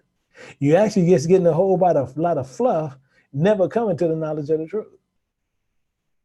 They have done these things, and they have made a merchant of you, and they sitting there and they did this. And thy borders in the midst of the seas, and the borders that perfected thy beauty. Thou hast made all the ships broad of fir trees of Seir, and have taken cedars from Lebanon to make masts for thee. So what we want to understand here, they done did this thing, and they done taken the cedars from Lebanon. So you just learned, actually just this past week, what these Lebanon actually talking about, but we got to find out what's going on. So once we find out what's happening, we're going to understand exactly what was going on all the time. So in the math, and it, what's that? It's saying to make math of us. And it basically saying make more timber and so much money, and it'll never stop. So this is all it's saying. This is all it's saying. Make mass of thee. They're gonna sit there to where they're gonna make an endless stop of us. And they did it in a beautiful way. Why? Because they had changed it and they suckered us into believing it, and we believe it. So we'll even sit there and we will repurpose our mind to still, no matter what, we're going to make them right. We're going to repurpose it in our own head and make them right. We're going to question even our own truth and what you can read in truth, and you're going to still make them right. So we need to understand this. So it tells you right there, in the oaks of Bashan, they have made thy oars, in the company of Asherites have made thy breeches of ivory, brought out of the isles of Chittim. Are you really? Are we serious? So we had a Bashan, which is nothing but Transjordan is all it's talking about, of the East Sea of Galilee. That's all this is talking about. And actually it means nothing more than smooth. Smooth. They did it smooth. They did it smooth. And it's more so, you look at this, and they made the ships to go, and then the oars of the ship was us. Cause we're gonna make it happen. That's what it is. They making us make it happen. Now they talking about the planks of ivory. So it's showing how they have enslaved us with a form of wealth, and what they did is keepers of luxury and good and fine gold things of Chittim. Why? It says the fine living and brought it the work of bondage, from bondage, was that which thou spreadest forth to be thy sail. Blue and purple in the isles of Elisha. This is what we have done. This is what they have done to us, and they get away with it all day long, and we allow it. We actually make sure we go put ourselves in bondage. We make sure we go put ourselves in bondage. In coveting, in the inhibiting of Zidon, you already know what that means, in Avar, where they mariners, thy wise men, O Tyrus, they were in thee. Are you serious? Are we serious? So we want to understand what this is all talking about, because now we're going to understand exactly what we have put in bondage in Zidon, in which is nothing but ancient Phoenicians. That's all it's talking about. We're talking about what the ancient Phoenicians were. But then we want to know who Zidon, and we want to know who these people are. We want to know who these people are. We want to know, and it's not who the people are, but it's where they from, and it's telling you the offspring or where they from. And we're going to look at some of these, and we're going to start getting some information here, because we're going to be going back and forth and getting information and seeing what's going on. So let's go to Genesis 18 and 18, and we're going to see who this is talking about, what's going on. And we're going to go to 18:18. Let me go down some. Let me see, in 18:18. I don't know where. Let me see, 18:18 in this, and it's in, and watch, we're gonna see, wait a minute, do I have that one right? Let me put a note here. Yeah, that is right. Okay, and it's saying right here, and let's go up a little bit. It's saying, and I do see, let me start right here.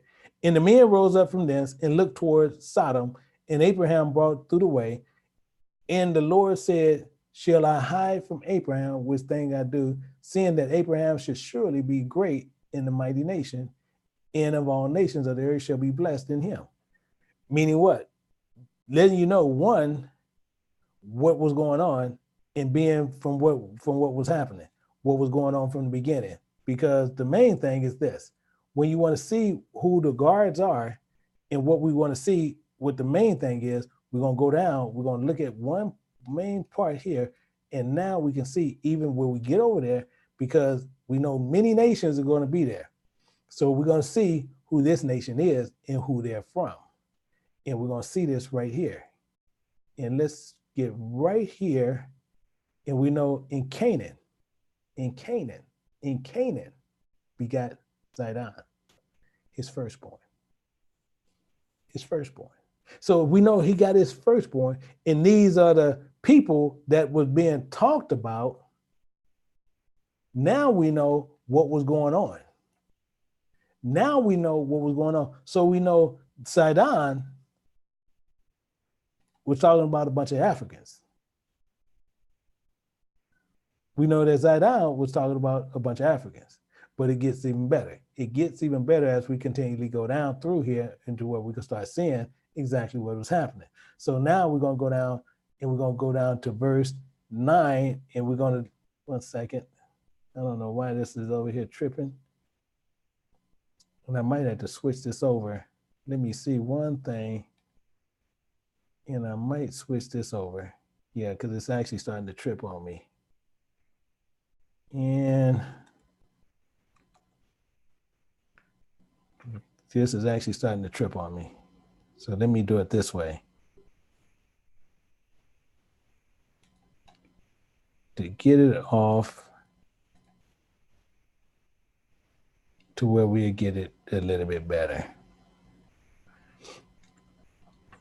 And we're going to go down. Okay, so we'll just do it this way. A little bit better. Let me bring that in. Now we got it a little bit better. Okay, so now same thing. And it's telling you in each part. So verse 9, it says, in the ancient of Gebal, and the wise men thereof, and thy cankers, those of all the ships of the sea, and their mariners, in thee they occupied thy merchandise.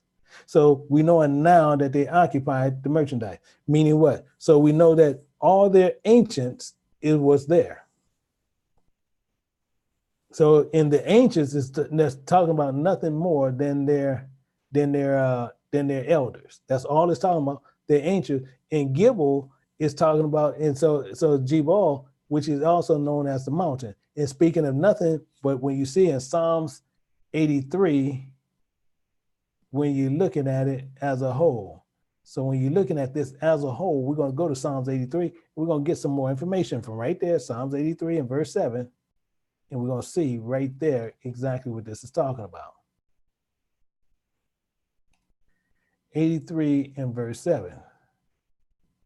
And it says, in Gibel and Amalek, the Philistines were were the inhabitants. They were just the people there of Tyre. You follow me? See, this is all this is actually saying. Let me get this over. So this is all it's saying. This is all it's talking about. But we want to make sure we clearly understand what was happening all the time. So let's go back to, it was right there, Ezekiel 27, and we're going to go back to it. So we're going to go down, and we're going to go down, and we're going to look at, so now we know who these are. And it says, they of Persia, and of Lud, and of Put, were in thy army, thy men of war, hang the shield and the helmet in thee, they set forth comeliness. What is this talking about? Okay, them of Persia, it's talking about the people over there, and basically these people calling themselves Iranians. Technically out here, and the people of Lud, these are people who's living in the land of Lud. These are not the people of Lud, but these people who live in the land of Lud, and one of them is of the sons of Shem. One of them is the sons of Shem. How do we know? We got to go. We got to check everybody because it said even some Israelites consented to this. Even some Israelites consented to this. So we have to understand who were these Israelites that consented to this stuff. And these are some people of our own people. So we're going to go down to 22, Genesis 10:22. It says the children of Shem, Elam, Asher, Araphat, and Lud. And Lud. Are you with me? So we even know some of them was in on it. Some of these same Hebrew people was in on this. Are you with me? See, this is why we got to sit there and we're going back and forth to make sure you understand. And it's in of Lud. So we know it was people out of Lud that was there. So out of Lud is talking about some of the people was even over there out of the land of where Shem was. This is what this is saying. So we have to understand who these people are and what they was talking about. Now we also have who else he had in here? He said Put. Who was Put? Out of the land of Put. We got to go right back and we're going to look at right here. We're going to look at some more. We're going to go right here to Genesis and we're going to go right back to 10. And we're going to look at something that's really close. And we're going to go down to verse 20, put 10:6. And it says the sons of Ham, Cush, Mizraim, and Put in Canaan. So we know Put is one of sons of Ham. We know this now. So now we know how they was putting this together and what was going on. This is what they do. Let's keep moving forward and we're going to get some of this. So now let's go down to verse 11 and look at this. It says, the men of Arvad and thy armies were upon the walls round about. So now these people were round about in Garmadams. These Gammadams is what they were, and they were thy towers. So these Gammadams, meaning what? These are nothing but men that just brave and warriors. That's all they were, and they were defenders. So this is not a people in the Gammadim. These were just warriors. This is not talking about a people. These were the brave men. That's why it's using it in that form. The Gammadams. So the Gammadams were just men, just brave men, just valiant men in the war. That's all it's saying. So we have to understand these are the men who was doing a lot of the damage, and these was highly trained men. It was dangerous men. Verse 12, Tarshish was thy merchant by reason of the multitude in all kinds of riches, with silver, iron, tin, lead, and trade in thy fairs. Meaning what? They did this, and we got to know Tarshish. Tarshish. See, we gotta remember how they using these Tarshish. So Tarshish, what is Tarshish? We're gonna find out what Tarshish is. We need to know what Tarshish is. So we got to know what it is. Why? Because we don't want to be fooled on anything or anybody. So Tarshish, we got to go back to this table of nations, and we want to know who Tarshish is. So we're gonna find out who Tarshish is, and we're gonna stop at verse 4. And it tells you the sons of Javan. So now we know these are the sons of Javan in that land, Elisha and Tarshish. So we know Tarshish was in the mix. Now we know Tarshish was part of the mix, and they coming from that arena. How do we know? It's telling you right here who they are. So we know that these people is coming out of Tarshish, and this is telling you who they are. Telling you clear they don't have to be mixed up on anything. So we know Tarshish was thy merchants by reason of the multitude of all kinds of riches. Meaning what? They was selling us off like it was unreal. But guess what? It gets even a little bit better at verse 13. Javan, we already know who it is. Tubal and Meshach were thy merchants. They traded the persons of men with the vessels of brass in thy market. Now we even knowing even more on what's going on. Meaning what? We got to look at verse 13. So we got to sit here. We got to go right back to the table of nations. Go right back to the table of nations, and we're going to get a little bit more. Actually, let me drop this down, and we're going to go right back to Genesis chapter 10. Because now we know that he was in on it also. So since they was in on it, we're going to go to Genesis 10 and 4. And it says, in Javan, so now we know that he was tied in on it. And who else was in on it? Who else was in on it? Elisha, Tarshish, and Dudam. So we know that these was also part of the merchants there. And Misha was still same thing on what we were seeing there when you look up here and you go up to verse 2. Because it's saying the sons of Japhet. So we know they all fallen under Japhet. How? because Misha is right there. This is how we know. He's the sixth son of Japhet, because it got Japhet, you got 1, 2, 3, 4, 5, and he's the sixth son. So we know this now. Now we're clear on who these men are and what they were doing. They was a merchant and they traded up people in their vessels of brass. This is telling you clearly what they were doing. Now we having this that's pinpointing who these people are. Let me see. Now I want to go back. Let me use this one. So let's go back over here to Ezekiel, because Ezekiel is actually breaking this down for you to where you can get a better spiritual understanding on what was happening. So now we're going to go back down, and we're going to look back at, now we know who Misha and all these people are. And that's why I wanted to use the two Bibles, because I wanted you to be able to see this side to side and understand what was going on. So now we're going to go down. We're going to look at verse 14. And then it has, they of the house of Tugamar traded in thy fairs and thy horses and horsemen and mules. Again, this is part of the problem. So I'm going to sit there and I'm going to see if I can still get this part. I'm going to sit there and see if I can get this in part there. And if we can get this there to where I can put that there, yeah, let me see if I can get this there, because I do want you to see what is actually happening. Let me put this there.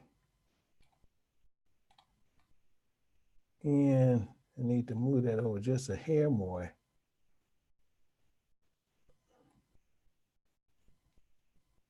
To where we can actually get this. So we're going to put this one, we're going to actually put this one back in Genesis. So let's put this back on Genesis, because I want you to see this as we go through it. So let me put that there. So now we're going to go right back over here and we're going to look at this. Well, we are in Ezekiel. So now let's go down through, we're going to go back down through verse 13. So now we know this was verse 13. And when you look at 10:2 and 13, yeah, Javan, Tubal, Misha, and they was the merchants, and they traded their persons of men and vessels and brass. So 10:2, we know over here, and over here, we know these are the children of Japhet. They are over in those lands. So now we know that. Verse 14, and then it says, they of the house of Tugamar traded in thy fairs with horses and horsemen and mules. So it even gets even more down into it. Meaning what? As we in verse 14, now we're going to understand who this is. We're going to go down into verse 4, verse 3 over here, and we're going to look at it over here even more. Meaning what? When you look at verse 14, and then you look at this one here, we're going to see over here in verse 3. So verse 14 is telling you in Tugamar. And we know right here, Tugamar traded in thy fairs and thy horses and tradesmen. Tugamar is the son Ashkenazi. So these are the sons of Gomer who came from Javan. Now we know exactly again who these people are and where they're coming from. We know who they are and they know where they're coming from, and this is what they was doing. This is what they was tied in on the people. Then we have also in verse 15, we're going to look at verse 15. And it says, in the man of Dedan were thy merchants, many isles were the merchants of thy hand. They brought thee for a present horns of ivory and ebony, lines of ivory and ebony. This is meaning that, but lines, generations of families. These are the lines of these people. This is what it's talking about. So why is it saying it in that way? We got to go down to verse 7, and we're going to see who this Dedan is, because we need to know who he is. We need to know who he is, who Dedan is. So we're going to go to 7, and Cush was Havilah, Sabath, and Ramah, and Sabatha, and the sons of Ramah, Seba, and Dedan. So now we know this is talking about Dedan. Meaning what? These are some of the people who were doing some of the trades and doing some of the same things which was going on. Meaning the same thing that was going on. Dedan Who was he? He was an African of the children of Ham. So now we know Ham was always in on this doing the trades. But then the first thing we want to holler out, we Africans. You see right here, Africans was selling your butt. But you still want to holler, you're African. And African was selling you. But this is what we do. We're good for doing this, and we constantly want to sit there and say, no, this is who we are. This is what we are. This is what we're about. This is it. I don't care what you say. Okay, you don't care. You don't have to care what we say, the Bible say, but the Bible tells you what was happening to you, and you can take it whatever kind of way that you want to take it. Let's look at it a little bit more. Now we're going to go right down into a little bit more into verse 16. In Syria was thy merchant by reason of the multitude of thy wares of thy making. They occupy in the fairs in emerald, pearl, broaded work, and fine linen, and coral in agate. What is this talking about? They were still sitting there. They was operating in another section on what it was saying. But we got all this in Syria, and what were they doing? So over in Syria, so when they sit there, it says Syria was thy merchants by reason of the multitude of the ware. So what is this talking about? Why? Because Israel was letting you know, had got in on it, because Israel was occupying some parts of Syria. People go tell you everything else, but not telling you that they was occupying some of that area over there. Why? Verse 17 tell you, Judah in the land of Israel, which it tells you right back in First Maccabees, is telling you clear as day, Israel, some of those Israelites also consented and they went against us. Why? Because they were selling us out. Why? The same thing they do in churches. They're going to sell you out. Based on what? Money. Money is the driver. Once money is the driver, that's what they're going to do. And what did they do? They were that merchant and they traded in the market wheat, in amenity. And now this is the part, Panag in honey and oil and balm. What is this talking about? We're gonna find out what some of this stuff is being made there, because now we're gonna find out some of what this is. Meaning what? In Minna is nothing more in what it was saying, who was of the children of Japhet. That's all we're going to see. But watch what's going to happen and watch what's going on, because that's why they were of the fairs and what they was doing. Meaning how they going to do this. Panag in the scripture, it means the preparation for affliction. It means preparation for affliction. That's all this is in. Panag. That's all this means right here. Nothing more. Nothing more. It means preparation for affliction. And why? Because Panag is the babies being prepared for affliction. Honey symbolizes what? The productive of the land, which is all what we were doing in the oil. Did you know, like even a common thing in the Hebrew scriptures, and when you're sitting there saying it was rich, symbolizing when they come set up in our land, we sitting there and what? We flowing with what? Milk and honey. We flowing with milk and honey. Why? Because in Hebrew, and what it symbolizes, when you're being productive in the milk and honey, in the honey that's in there, is telling you it's nothing more in the common language in Hebrew, mean nothing but semen. Meaning what? Semen that's going into produce what? To produce more children, to produce more what? Milk and honey. That's all it's saying in the reference in your head to get more from that. So what it does, the trees is going to sit there and it's going to extract you from what you need to, from what need to happen. Meaning what? They sitting there, and from the trees, they're going to extract even more oil from the wood that's coming out of the tree. Actually, I'll tell you what, let's go here. And I don't know why this is there. Okay, I think I got it. Okay, so how are we going to do this? Let's go to 1 Kings.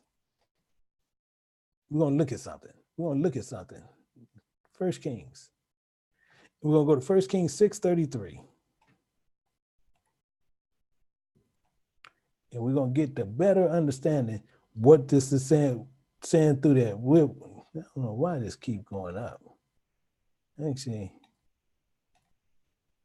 okay. So we'll start at 31 to get it. It says, in the entering of the oracles, he made doors of olive trees, and lintels on the side of the post were a fifth part of the wall.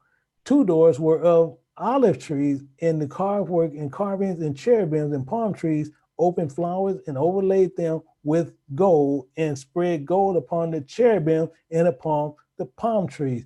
And also made he the door of the temple post of olive trees a fourth part of the wall. Why is he saying all this and doing all this?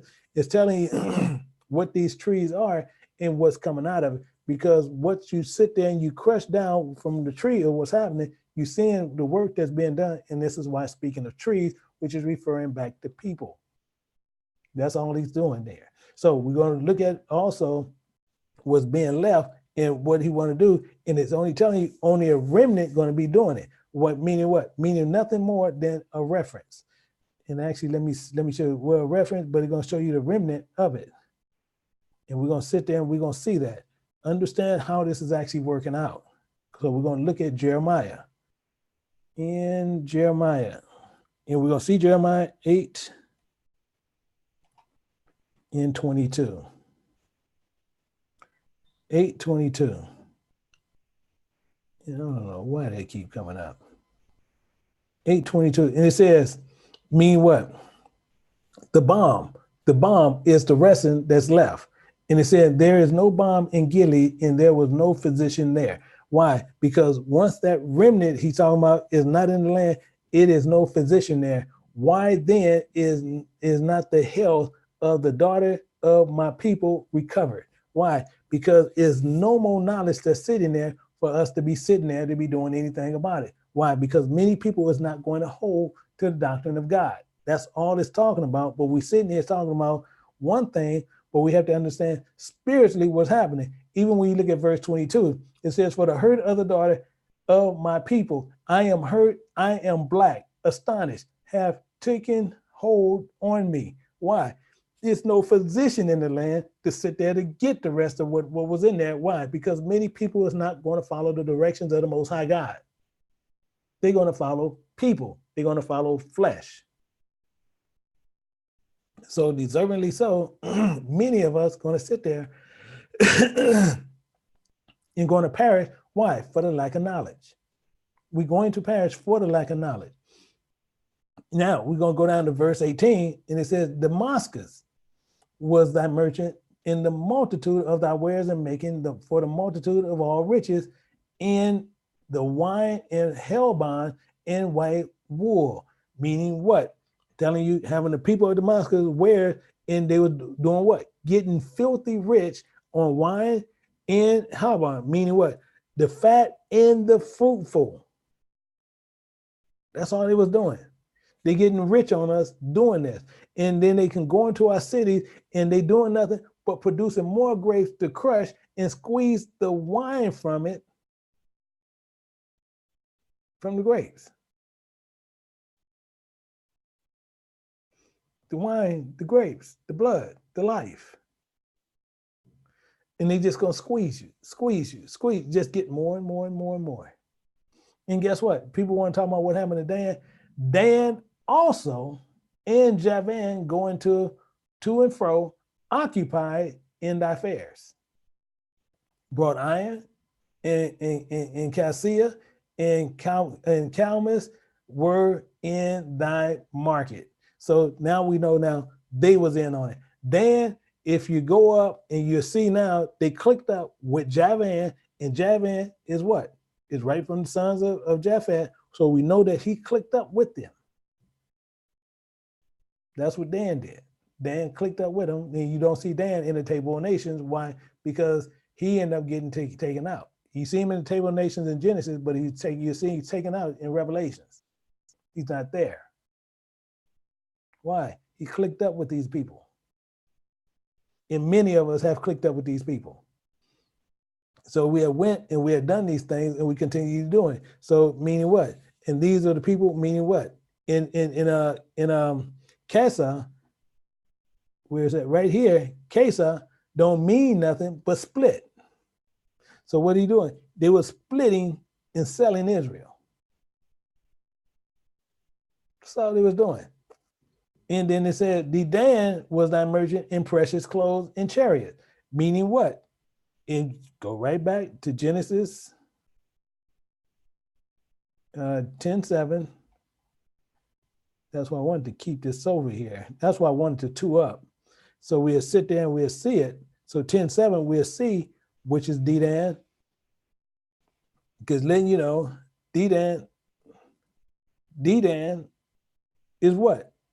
From Cush. He's from the children of Ham.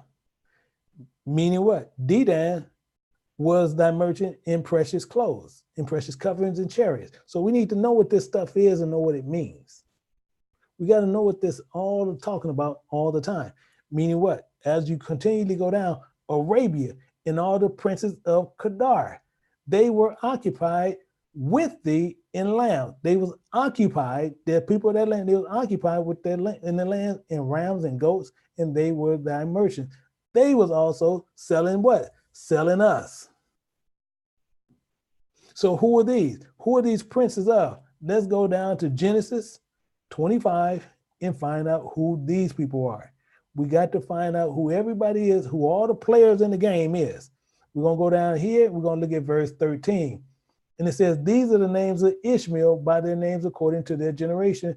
The firstborn of Ishmael was Nabijah in Kedar. Do we need to go any further? These are these people, and we know that these are over in that land that was doing this. We know what was going on here. As we continually go through here, we're starting to see how they were sitting there, and they set up shop, and they have shops set up all over our people. And they just draw the gold out. They just drawing the gold out, and we can't do nothing about it. Why? Because we refuse to do anything. We refuse to do anything that's there. And then they tell you, in the merchant of Sheba in Ramah, they were that merchant. They occupied in the fair with the chief of all spices and with all precious stones and gold. I don't even know what to say. Table of the nations. Go right back down here. Go right back down to 10. This is our problem. Why? Because we continually do things and we think it's nothing about it. So same thing. Go right back down here, and you see right here, Sheba, and we'll see right down here, you see the sons of Cush, Sabat, Havilah, Sabat, and Ramah, Sabatcha, and the sons of Ramah, Sheba. We know exactly who these people are. Ramah, they brothers. So we tied to these people, and they selling us like it's unreal, and we choosing to stay connected and let them do what they want to do. Meaning what? That's just what we do. Haran. In Kenath and Eden, thy merchants of Sheba, Asher, and Chalmad were thy merchants. Told you what we do. We click in with these people, and we have a lot of Israelites doing the same thing. And all you got to do is go right up here to verse 4 in Javan. In Javan. Mean what? As we continually go down, we'll see all these people who is mixed in with these people. We'll figure out all these people who's mixed with these. Actually, let me pull this all the way down. We'll hit them all the way through here. We'll go all the way down. Let's go down to 31. And we'll see even more. And it says, in Terah took Abraham his son, Lot, and Haran his son. So we know still as the Hebrews, Haran is clicked up with Terah. So we know he came from Terah, and that was Abraham's brother. These people is clicked, and they migrated, and Abraham migrated from them. This is all what's going on. And as we continually look through here, verse 25, verse 24, it says, and they were thy merchants and all sorts of things in blue clothes and broidered work, in the chest of rich apparel and bound with cords and made of cedars among thy merchants. The ships of Tarshish did sing of thee in thy market, and thou wast replenished and made very glorious in the midst of the seas. Thy roars have brought thee into a great waters, in the great wind have broken thee in the midst of the seas. They have broken you, meaning what? These spirits has broken us down. Had broken thee in the midst of the, right in the midst of the seas, right in the midst of the people. We're broken. Broken. And we'll sit there. Why? Because we'll sit there and we'll stay subservient to these people. We'll stay subservient to these people. No matter what. In thy riches were thy fares, and thy merchandise, and the mariners, and thy pilots. And a pilot is nothing more than one who is leading the way in thy cankers, in the occupiers of the merchandise, and all thy men of war were that are in thee, in all thy company, which is the midst of thee, shall fall into the midst of the seas in the day of thy ruin. And the ship shall shake at the sound of the cry of thy pilots. Why? And all that handle the oar and mariners and all the pilots of the sea shall come down from their ships, and they shall stand upon the land. And they shall cause their voice to be heard against thee, and shall cry bitterly, and shall cast dust upon their heads, and they shall wallow themselves in ashes. Why? And they shall make themselves utterly bald, and they grind, and they gird them in sackcloth, and went bitterly in the heart in bitter wailing. Why? Why were they doing all this stuff? Why? Because we were blackened to the ground. We had no knowledge. Telling you this in Jeremiah. Telling you in Jeremiah. So we doing this automatically.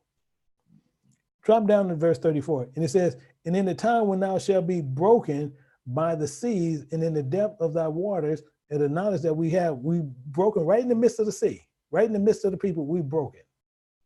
And merchandise to all thy company in the midst of thee shall fall. So this is what's going on. This is what's happening. And this is why we need to understand what's going on. Why? Because we're doing everything according to the flesh and not according to the spirit. Everything according to the flesh. We think the flesh is going to go out.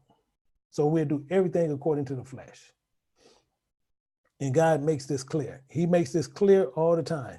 And his servant made this clear when he spoke it, and we still choose not to believe it. He spoke it, we don't believe it. And he tells you this all the time. He tells you this all the time. He says, it is the spirit that quickeneth. It's the spirit that quickeneth. The flesh profiteth nothing. The words that I speak unto you, they are spirit and they are life. So this is what we need to be doing. This is why we need to be real direct on about what we do. But most of us, all the time, we're going to sit there and we're not going to hold to what we do. We're going to hold to something else. This is just what we do. Why? Because we think that everything else, what other things we can believe in, we can hold to, and no matter what, can't nobody tell us anything. This is I'm talking about, we do it like clockwork. Like clockwork. Why? Because we want to depend on everybody else, and then when something don't go our way, the first thing we do is put it on everybody else and never ourselves. Why? This just what we do. Why? We have such a habit of doing that. We never look at it ourselves. Never look at this ourselves. We always put it on everybody else. And now they made merchandise of us, and then we get an issue. How are we gonna get an issue? How it's the silliest thing in the world. We get an issue over something we shouldn't even be getting the issue over. And I'm trying to set up to where you guys can come into Zoom. If you refresh, you should be able to come right directly in to where you can actually comment now.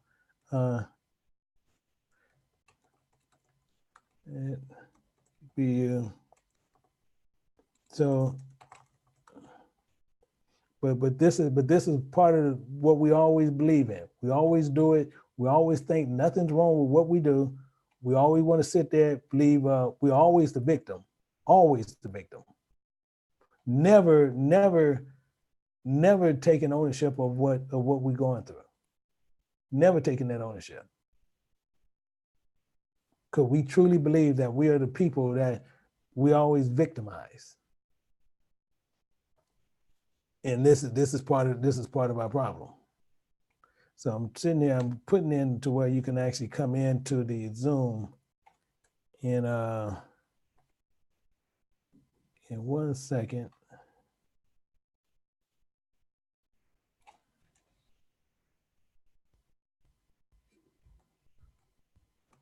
And if you refresh, you can click on the Zoom and you can actually come into the Zoom now.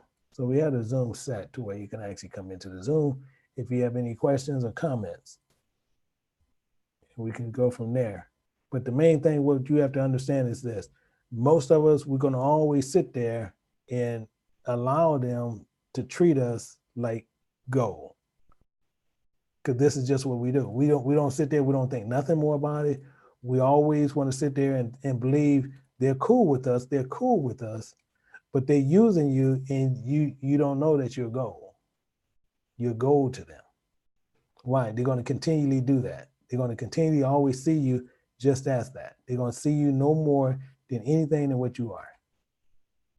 And you're just that. You are a product of merchandise to where they can make money from you.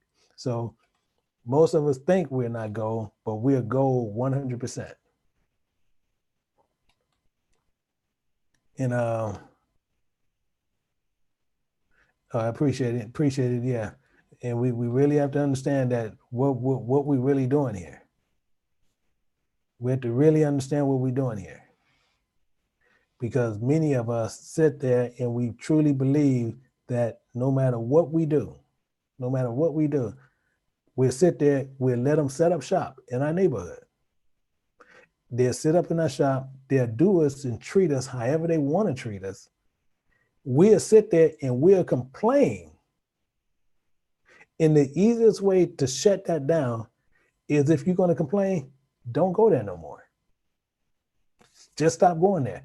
And as others stop going there, they have to pick up and go somewhere else. It's the same as they sit there and they are dealt gold on us. They even have where women was trying to get into certain markets for women products and different things. They sit there not from you, not from our nation, but have taken us and will not even let a sister or a man of the nation even get into that market. But they're going to market to you. But you can't be part of the market. This is what they do. And we'll hold to it. And we will actually support it.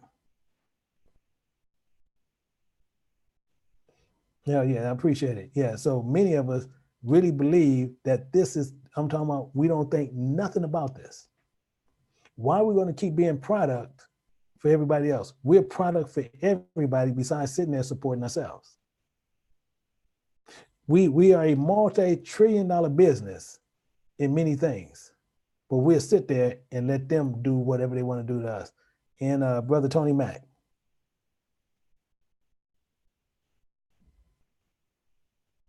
Brother Mack. Shalom, Elder. Hey, shalom. Everything you said in God's word, it tells the truth. 83 is like a map, and the rest of the scriptures is like the blueprint is happening. Mm-hmm. Even though it's secular, the dances, everything we've done, they came to us and looked at us and found out how to make money off us. Yeah. They took in those BET videos, and like you said, the industry, and they've taken those dances and they put it in a computer game called Kinetics, where they can go in and dance. You go into these little places where you put money in the machine and you do these dances off of these little computer animations, and all those dances come from Black people. Yeah. They have a white Chinese group called K-Pac or K something. They're this Asian people. They're $1 billion group. About 9 of these white Chinese Asian fellas, and all their dances is from Michael Jackson and all the black people that's been doing since the 80s and the 90s. They Yep. make billions off of us. Yep. Yep. Everything they've been doing, they makes the money off of black people. Our culture, they make the money off of us. Yep. I tell you what, perfect one that you even look at. You see them right now, they doing the advertising on Sprite. Yes. Advertising on Sprite. See, what people fail to realize, they'll sit there, they'll make you look bad on one end, but they'll use us to market them on the other end. What's the reason why? Because they know if we are loyal to something, and they know everybody want to be like us. See, that's why I want to be like Mike. Everybody want to be like us. And if we sit there and we hold to a product, they can make themselves multi-billionaires based on this product alone. And they use us to do it. Yep. I've always seen that, and people don't realize, like you said, I've always been watching it. They always make money off of black people, and nothing comes back to our community from them. No. The Asian people sending kids to these schools, Georgia Tech, University of Kentucky, and they live here in South Carolina, and they have these stores in our communities. And our people, every time I pass by, it's always our people lined up in a line getting their food. Yep. And then you can look across the street from it. We have an abandoned mall. There used to be mostly black people, but now the white people took these stores and took them to other communities where the geographic is where, their income is better, the schools is better, and they set up their shop, and they left us and went to these other communities. Like I said, they always pull the geographics, the schools, the money, the income. They always go by that when they move. And they move in those communities, and they make the money after they don't made it off of us. Now they're going to other communities. Yep. Just like I was saying, you can go to these construction sites, go right where a cement plant is, and you'll see them, they'll dig holes where they just drudging the rocks, the bedrocks out of it.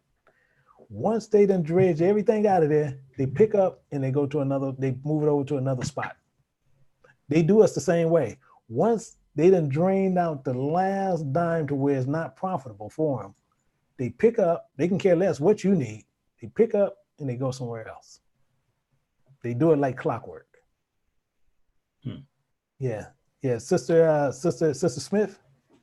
Yeah, Shalom Elder. So, I know all of this and it bothers me. I actually was alive when they were, when we had all these businesses. I lived in that neighborhood where the neighbor corner store was one of my friends' parents, but they took that from us. So what do we do if the scripture says we're not going to have anything? So what do we do to stop it?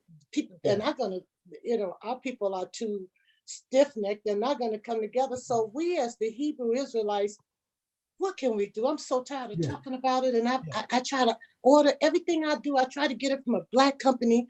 Yeah. I don't know what to do anymore. Yeah. See, and a lot of times what we do, if we get them from our people, and a lot of stuff, if we can't get it from our people, don't buy it. It comes flat out to that. It comes down to that. Yeah, it comes flat out to where if you want to get this particular clothing or whatever it is, you say, well, I'm gonna get this. See, because it's according to what the flesh needs, not according to the spirit. The spirit don't need nothing fleshly. Always keep that in mind. It don't need nothing fleshly. So if you're sitting there and you like this particular food or you like that particular food, if you can't get this particular item from your people, you don't need it. It's that simple. You walk past it. And they'll sit there and they'll set up shop. I'll tell you what they even do. You can go to some of these Asian places. They'll sit there and they'll even try to learn your slang. You have that bad accent and they're going, hey brother, how you doing? But they want to talk to slang and they're going to come off friendly to you. But when they leave, you don't know, they don't stay around where you stay. No. They're going somewhere else. That's true. All they're doing is dredging that gold out. That's all they're doing. I watched them grow. I watched, my father being a minister. I watched them collect money and go out of your city to put it in the bank. Yeah. They do it. I'm just frustrated. That's just like I told people when I grew up in my junior high school. I went to Audubon Junior High School. And Yeah, it was 80%, which is the trip out people. It was 80% Asian. Now the crazy part, back then it was called Santa Barbara. It's called King Boulevard now, which I don't know why they changed, but it was called Santa Barbara. They stayed on the north side of Santa Barbara. We stayed more on the south side of Santa Barbara.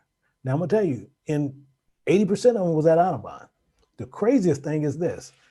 As I went there, and same thing, I think I told you guys last week about some friends I had. One named guy was Kim. Now, what happened is when school let out, for 3 years I was there. I was there for 7, 8, and 9.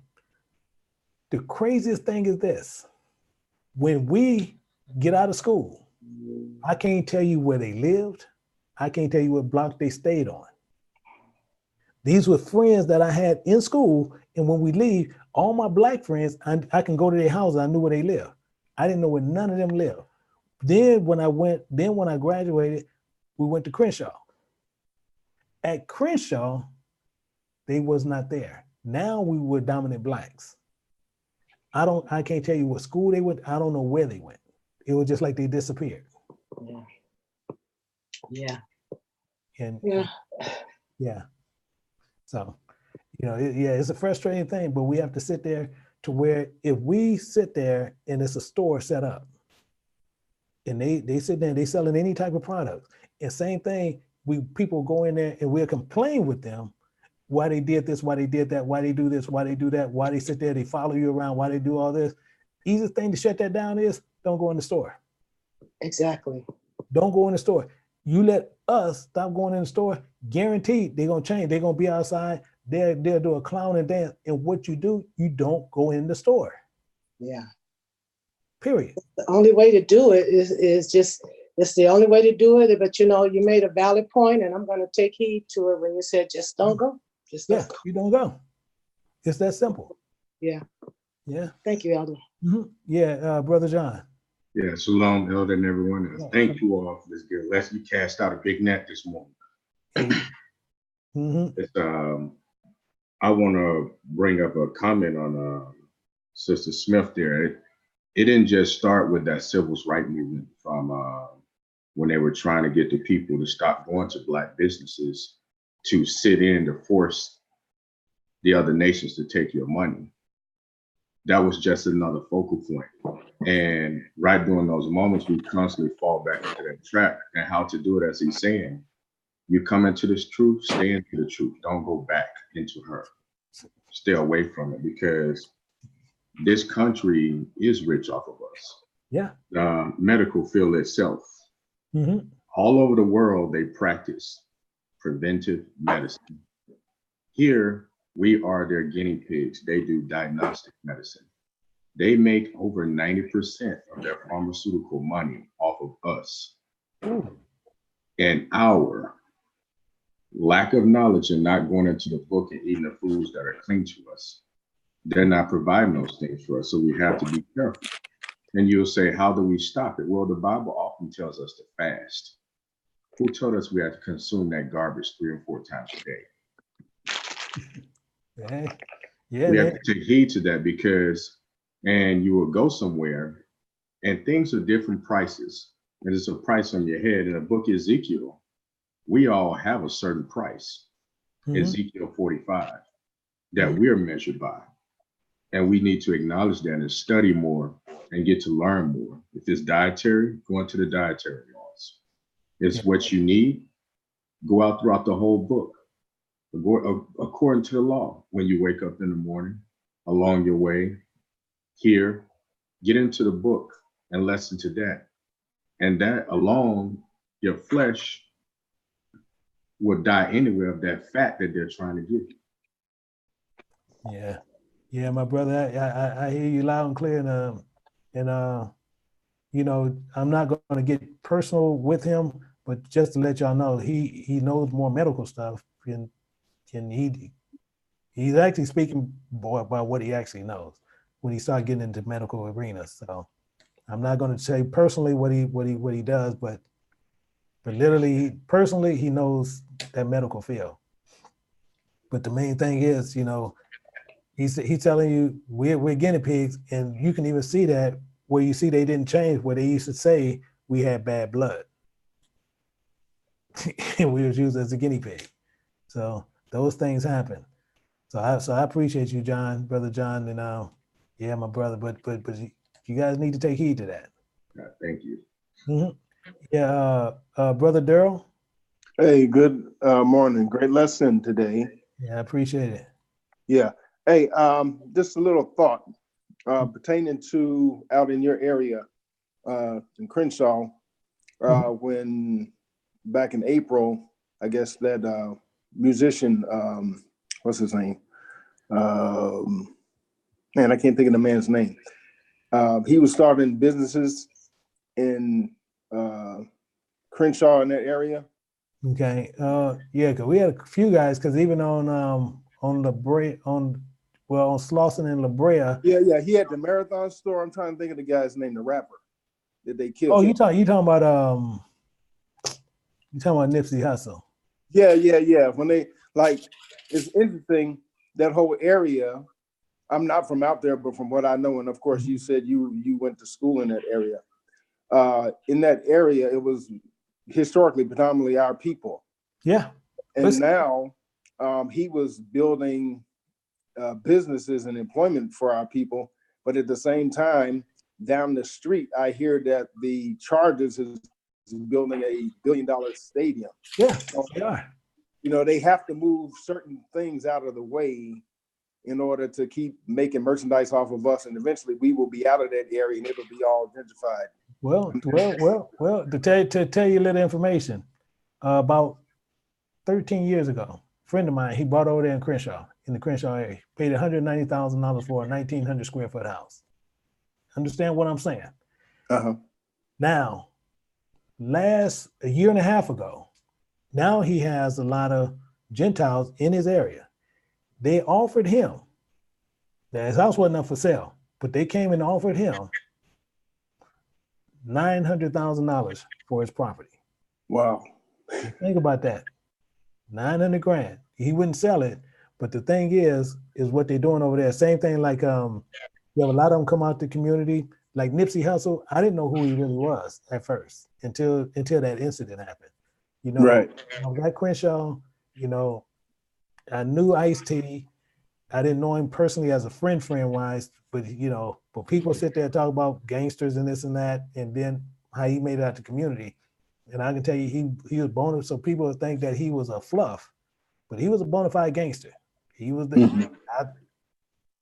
I knew him as that, and he was there. He was a hardcore gangster. So he walked the walk, he talked the talk, but the people seeing that was better. He stayed in our community for a while, and then he left. And so now he's up in, I believe he lives in New York now, and but he does what he does. But right. Who was in the community and they left.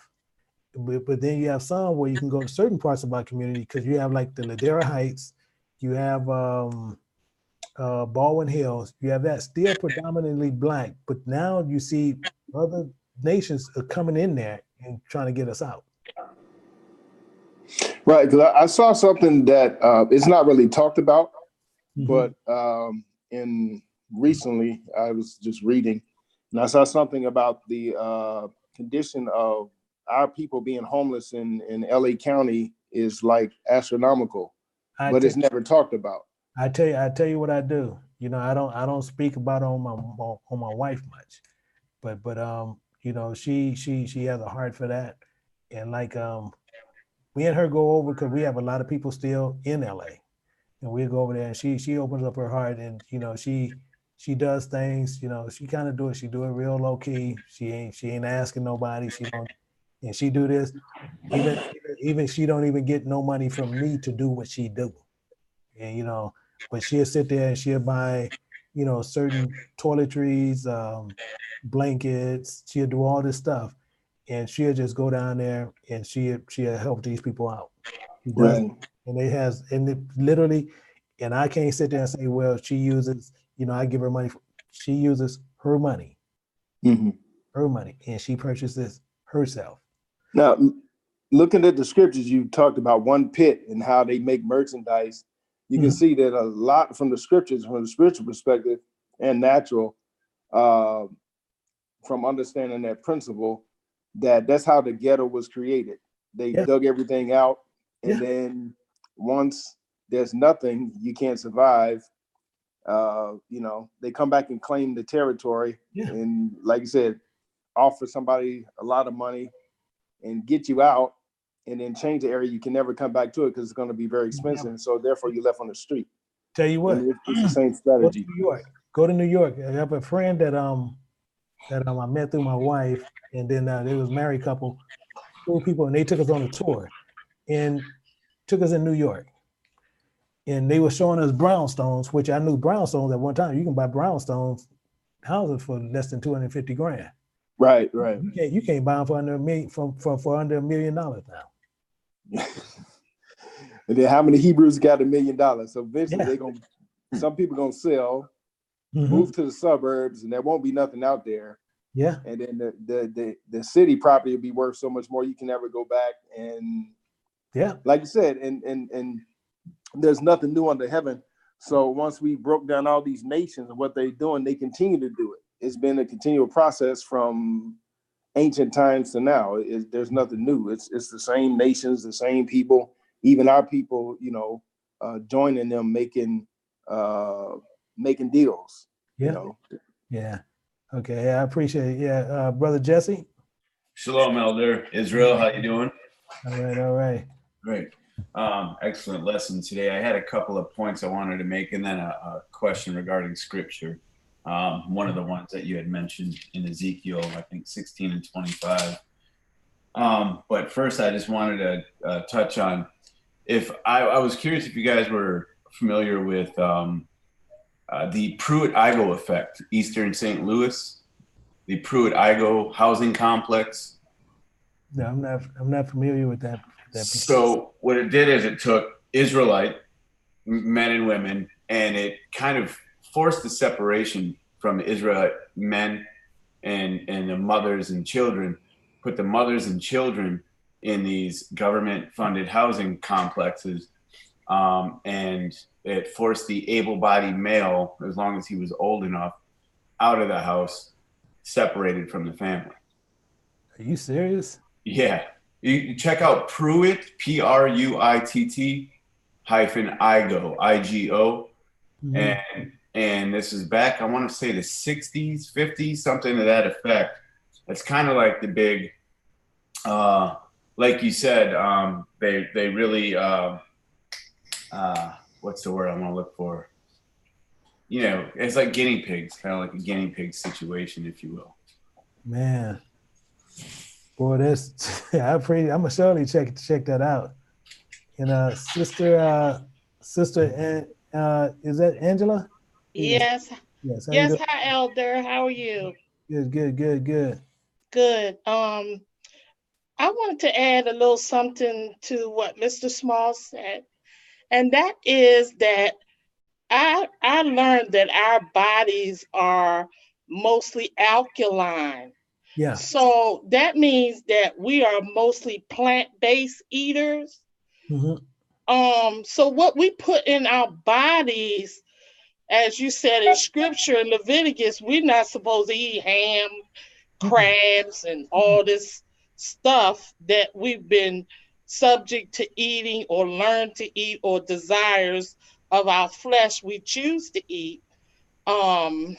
And ultimately makes our body sick, or we crave certain things, or quote unquote, they put a system into effect, whereas though because we can't get the jobs, or we're not willing to get the jobs because we're uneducated, or we refuse to educate ourselves and gain the knowledge and go out there and learn as to what we should be eating, so that we would be in right line with the Most High. Yeah. And one example is the Inuit people. Their culture, if you take them, they eat a whale. If we were to eat whale, it would make us sick more than likely. You know, so the Most High, he gave us our food that we need to eat, that we need to stick to. But no, we want to go eat the crab because somebody else, that's what our ancestors have been taught to eat certain things like the chitlins and the pig feet. So it's transgressed from Yeah. generation to generation to generation. And I've noticed that you can put scripture before them in Leviticus, and like they're stiff necked, hard headed, they won't they have tickling ears and they won't listen. Yeah. Yeah, you true. So true. And we have Sister Cole. Yes, good afternoon, Elder Israel. Just wanted to make a few comments, especially regarding the guinea pig. One of the reasons why we suffer, once again, is ignorance. That is the number one enemy of Hebrew Israelites. We refuse to take the time to study and ask questions. That Bible is our history book. When I started studying under Elder about 2 years ago, I always had a hunger to know who I was because I knew I was more than what society was trying to tell me. And when I started studying under Elder, it opened my mind and my eyes to stuff that just blew me away. All we have to do is just go back through history. You want to know a guinea pig? Go to the Tuskegee experiment and see what they did to us back then. Okay? They ain't stopped. That's why I don't let them inject me with nothing. Not nothing. Don't come at me with no flu shot. No. Yep. So that's what we suffer from. And you want to talk about how we ended up in this situation? It's because we believe all of the things that folk tell us. For example, Martin Luther King. Every year they trot out that I have a dream speech. Well, why don't you trot out the one where he talks about how he led his people into a burning house and he told them to wait? Okay, he knew at the end of his life, 1 year before he died, but they never trot out those type of speeches because he's telling you the truth. If you listen, there's a message there, and our people are suffering. And it's not us that suffer, it's the most vulnerable of us that suffer the most. Our babies. Our babies are suffering. Yep. They the ones. I tell you what, even I'm not going to get deep into it, but you know, we got a set of people where my wife know very well, and they having just numerous, you know, issues and babies and this and that. But then what they do, they monopolize it another way to where they do it based on people, and they using the children to glean from the people based on seeing the children in a need. So you have her and her sister. Her sister had taken to one of them very close, and she pretty much takes care of this child in a lot of ways, as far as fooding, and I think she purchased clothing for it. But they use her based on that alone. And you know, she has a good heart in doing it. And then, you know, my wife gives them all kind of stuff, but they use it based on what it is. And I'm talking about, and it boils down to where it's not just other nations. We do it too. And we have to come to that point to where, you know, we have to understand where this stuff is coming from. And we're being trained to be enemies to our own people. And that's it. I speak to quite a few people. I try to speak to as many young people as I can. And I let them know, hey, we're practicing genocide on ourselves. They have gotten so comfortable now that they could just sit back and just throw out a term and just watch us fight like dogs over nothing. Over dead on. I tell you, I got a lot of people. Let me take that. I'll come back to you, Brother Mac. Shalom again. Yeah, Sister Cole, Brother Smalls, and that was Brother Darrell. I won't hold long. You got other people, but the trajectory of them, Elder, they set up Israel is we give you little contracts, we give you a little record business. They sing all these songs. There was no kind of what you call them when you supposed to when you don't supposed to say certain words, you're supposed to penalize them or get them some kind of fine. But they don't do that for Israel. Going back to those buildings, the Brother Darrell was talking about, I grew up in Harlem because I grew up mostly in Jersey and New York. and those brownstones was empty most of all around Harlem. Now the Gentiles are there. My niece said they'll walk around everywhere in Harlem. You never hardly seen a white people in Harlem when I used to go over there and visit my brother and family. They're all over Harlem. They got the schools now. They own. They built all the stores that was run down. They open them back up. All what they used to do, they used to redline the cities where black people used to live, and only black people used to stay in those areas. And that was Harlem was one, but that's changed now. They broken down that red line. They're moving back into these areas like in Jersey City. It was called Ocean Avenue. That was the worst place in Jersey City. They usually kill you just walking down the street, and if you didn't know the people.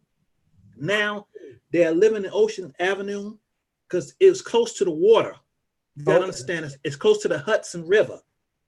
So in Jersey, you got to go through the Ocean Avenue area to get to where the old abandoned warehouse used to be. My father used to live there, and we used to go play in these abandoned warehouses right by the water. And now these are $5, $10, $20 million complexes going up, because you can look from that complex and you can see all of New York beautiful.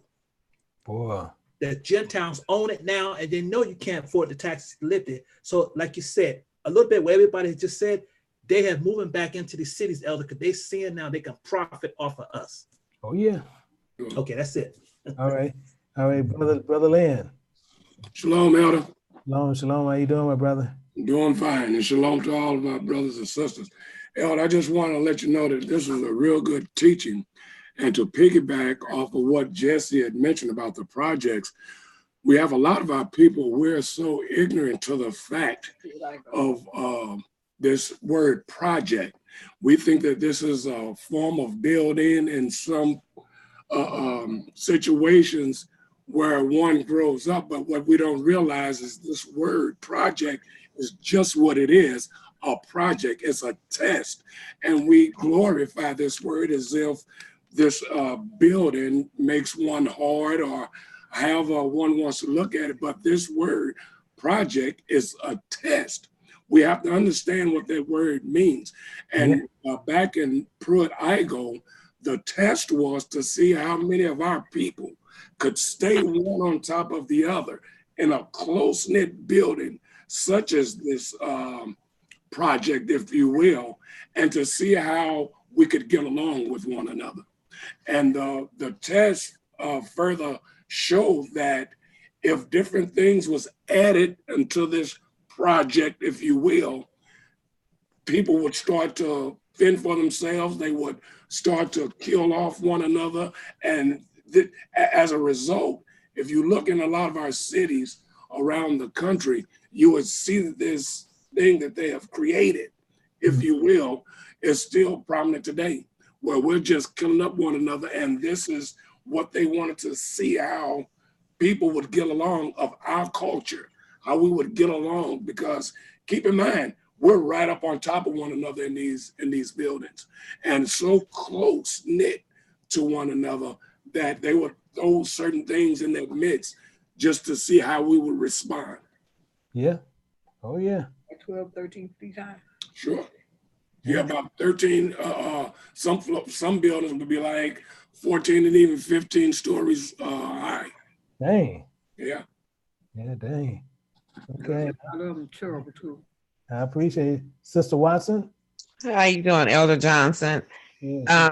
Referring to what they're saying is so true, because I'm from Gary originally, but I live in Georgia now. But Breeding Green was in Chicago. Mm-hmm. It's like a war zone. You couldn't even go out there or pass there without getting shot at. Even little kids, they did not even care. I think it was like one of the most dangerous projects ever. And then Atlanta, you can go like to Marietta, all them places, the rent was cheap, $400 and $500. I had to move from Marietta, East Cobb, because the rent went up to $1,000. Well, the same thing I was paying $500 and something went to $1,000. Boy. Then they moved all the parks. That's what they took. The stadium, they rebuilt the stadium, Falcon Stadium, the Braves baseball stadium, and they put it out there. but it was in the black neighborhoods where the black entrepreneurs could make money. They took that from them. Now they've moved out there where all the white people are at. Boy. And it's really messed up. And they've really taken all the areas in Atlanta that was desolate, that they just drained, like you said, drained them, all the gold and everything out. Now they done went back and building big old malls and everything. And we are left with nothing. Yeah. I mean, absolutely nothing. Now we have to go over there and shop because we don't have nothing over here to go shop to. Yeah, exactly what they do. Exactly what they do. Say it. I just cried, but like today, you touching my heart so well because like when you always said people say they're Israel, they're not Israel. I moved into the suburbs, and my neighbor said she was Israel. Okay, I'm talking to this young lady. She like probably in her 30s. I'm talking to her, and everything that you teach me, believe me, I'm teaching other people. She's telling me she's Israel. Guess what she got in her house? Christmas stuff going all over everywhere. And I told her, I said, you can't say you Israel and you're literally walking this narrow road and you got all this stuff in your house. You got to take it down. She said, well, I think I'm lukewarm. I said, you read in the Bible what they said about lukewarm. And why would you even say that? I almost couldn't talk to her anymore because I was getting mad now because I'm telling her you can't have both worlds. I tell you what, the other. I have brother John. I was talking to him, and he kept talking about Michael Hebrew. He kept bringing that up. He kept talking about Michael Hebrew. We're talking about Michael Israel, who called himself Michael Israel, named Michael Williams. And he kept saying Michael Hebrew, and then for some reason it didn't dawn on me till I caught it about the third time he said it. But he won't call it because Israel is based on spiritual, not based on fleshly. Hebrew is based on the flesh. Israel is based on the spirit. Right. So, and it was just kind of funny and that's literally all he kept saying. And I'm sitting there like, boy, he just said, yeah, Michael Hebrew. Yeah, Michael Hebrew. I'm sitting there like, oh man, yeah, but he wasn't telling him, but we was all just speaking amongst ourselves about, but he was literally letting them know he's of the flesh. And this because most people, not Israel, because Israel's of a promise. The promise, you can be told about it and you can sit there and you can see it, but you can't physically see it because you have to wait till the promise comes so you hear about it. And it's told about it and you can see it in the scriptures. So that's exactly. Yeah. So I tell you what, let me pour some more because we got a lot of people keep. God bless you, because hey, this was beautiful. I appreciate it, my sister. Yeah, we got Elder Smith. Shalom, Elder. How are you today? I'm good, my brother. How's everything? Coming along great, Elder. Beautiful teaching today from you. And I just want to piggyback on what I forget which one, it was either Brother Jesse or Brother Daryl, and what they did by law when they gave us the welfare system. Ooh. They were required to kick out the male out of a house so the female can get the welfare system. Yeah. That was done by President Johnson, who was a racist in his own right. Mm-hmm. Yeah. And so I just want to say it's been a plan by the government. The government has always been behind dividing us. And one of the biggest problems, and I know you see it, Elder, and all of us, you see our brothers who are with heathen women, and they feel as proud as one could be, proud as a peacock. Oh, man. And when you look at them, they don't want to look at you. Yeah. Where me and my wife is right now, it's unreal. It is, Elder, and it's sickening. Yeah, it's unreal. But that's all I wanted to say, and shalom, Israel. Alrighty. And we have brother, actually, let me take this one because this is the first time I'm seeing him. I'm going to take Brother Jesse again, but I'm going to take this Tracy West. Shalom, Elder. Shalom.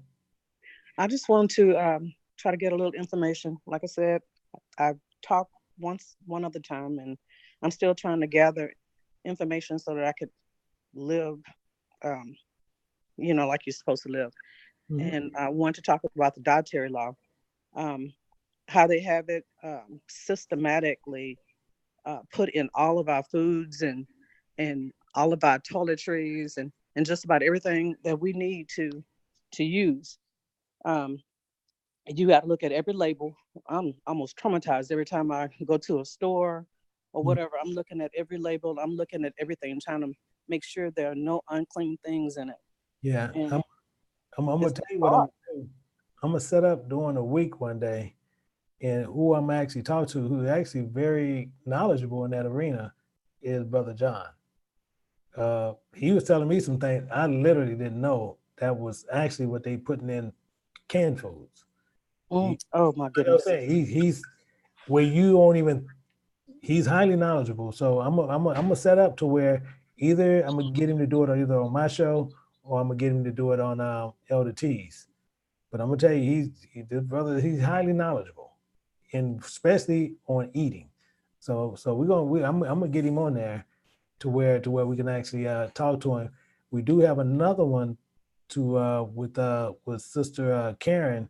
She has a daughter who's actually very knowledgeable in that arena also. But brother John, the reason I'm kind of leaning more towards him because in the medical field he's highly familiar with. So Okay. that's looking towards him. So what do you do with your day-to-day life? Just keep on trying to be evident, trying to make sure you don't. And if you become unclean, it says that you're unclean until the evening. Could you elaborate on that just a little bit for me? You have to wash your clothes and you have to wash you, and then you're unclean until the evening. Yeah, you're unclean to the next day. That's what it's saying. You're unclean to the evening. So you're unclean to the next day. And what they do all kind of crafty things to try to keep you in sin.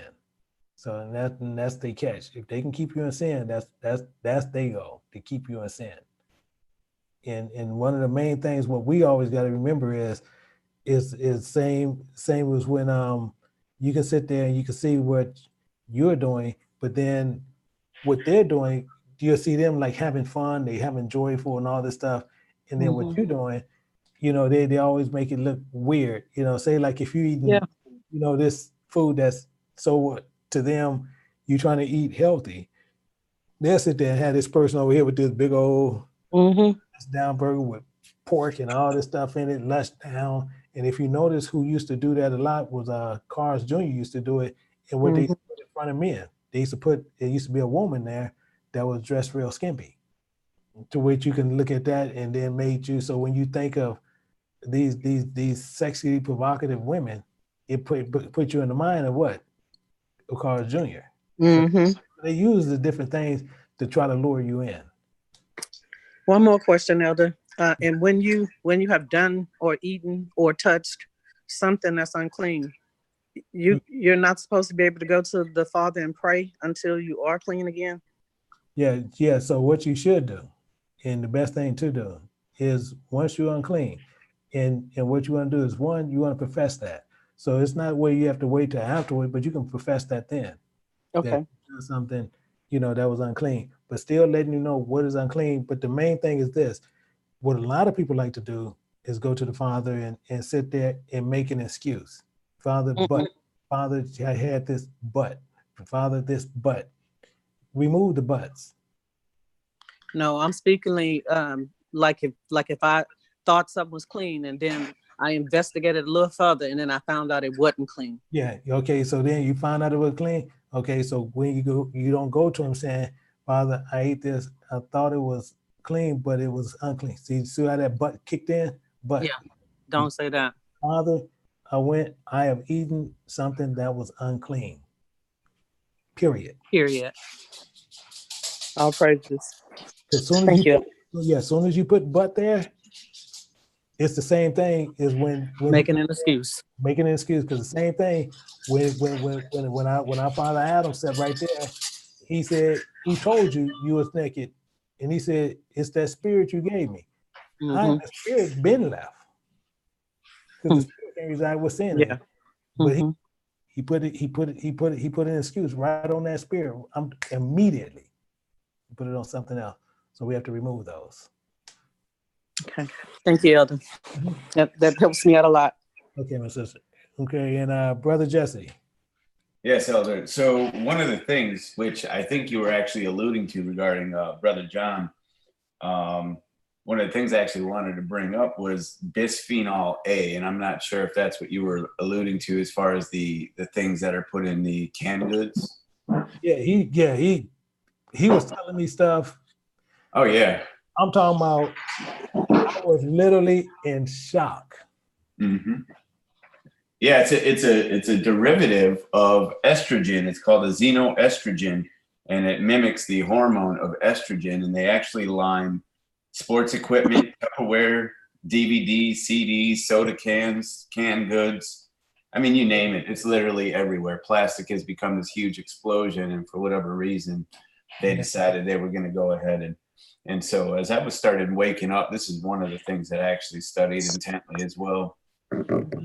Yeah, because I was very interested, and he was just running it by me, and we were just casually talking, and he started sitting there, so I just got totally completely quiet. I'm sitting there because he got into canned goods, and we got into canned goods based on what we seen what Straightway was doing, and man, he started running some stuff down, and I'm sitting there like, what, and I was just shocked. And he's oh yeah, man, this, and he's running it down.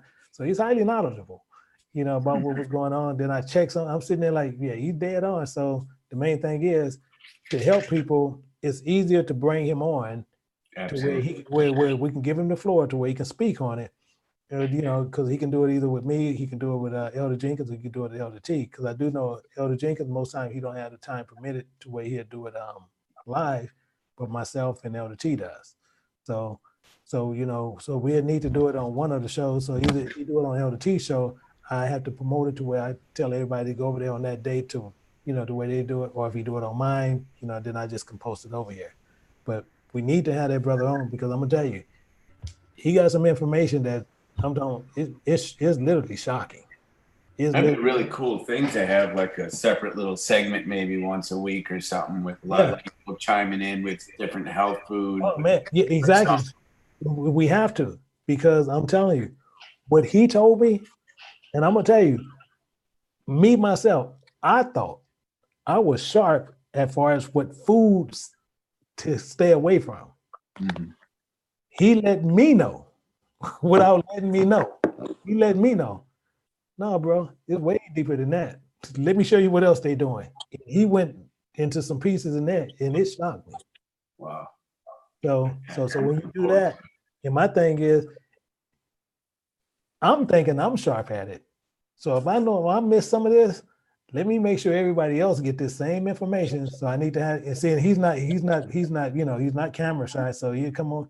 So my thing is to give him the floor, and then we'll probably set up to where we're gonna have images and certain things to where he can go into detail, and then based on that, people can ask him questions about that to where he can be open to do it. And then we have a couple other people who are very knowledgeable in this, to where we know what we're getting into when we're dealing with these places, and we're going in these places eating these foods, to where we know. That's what we need to be doing.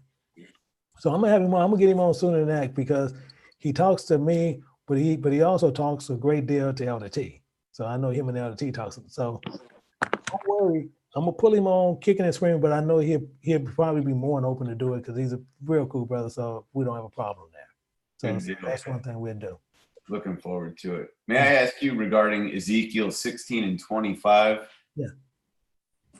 If Ezekiel 44 and 7, or 44, 6, 7, 8 have anything to do with 16 and 25? 1 second. Ezekiel, see, and I'm gonna tell you something else, and that I like people to always remember. Ezekiel 44. Most times you'll never see me quote on a scripture unless it's in front of me. And saying you saying 44, 6 and 7, right? It says yeah. It says, and thou shalt say to the rebellious. So it's already telling you right there, to the rebellious, even to the house of Israel. See, when he says it in this way, and saying the reason I do that, and I kind of take a breath, when he says to the rebellious, one, he's already talking to you as a Hebrew. That's why I laughed when and it kind of took me what we were saying. But then he said, even to the house of Israel. So he even including the spiritual ones. Thus saith the Lord God, ye house of Israel, let it suffice you in all your abominations that you have brought into my sanctuary, strangers, uncircumcised heart, 100% to do with what you're talking about. 100%, because uncircumcised in heart. The uncircumcised in heart, see, because they built those temples to where why?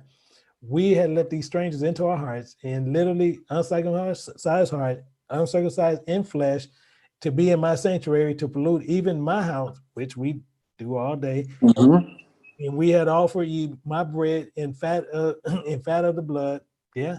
And you had broken my covenant because of all your abominations. Tell me, this is what we do. Yeah. We don't even get around it. We just do it. You think nothing about it. And basically we just completely uncircumcised. So what we do, we thought our hearts were circumcised, but it ended up becoming uncircumcised. Meaning what? We removing the laws. Uncircumcised is really taking the laws out of us and putting it somewhere else. Just taking them, sending them somewhere else. That's all we're doing. Amen. Thank you. And we have Brother Durrell and Brother Lynn. Okay, Elder. I was going to say, when can I get with you to fix the computer issues we had? But also, there was a brother out of St. Louis who has a food channel on, he's called Minister of Wellness. He has a lot of good information about the food. And one thing minister of wellness. Yeah. I know you got a lot of good information. Yeah, I know what you're talking about.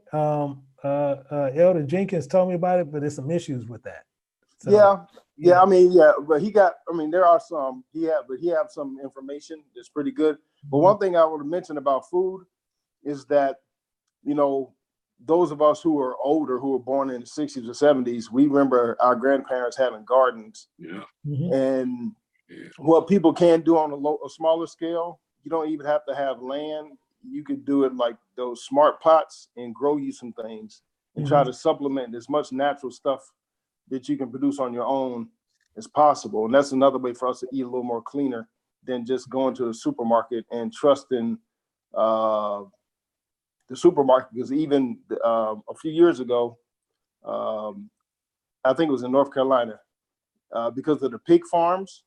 So what they do, they have these big pits full of all the liquid waste, and they spray that stuff over the crops. So even the produce is contaminated when you buy in the supermarket, because how they use the feces from the animal, the unclean animals on the produce.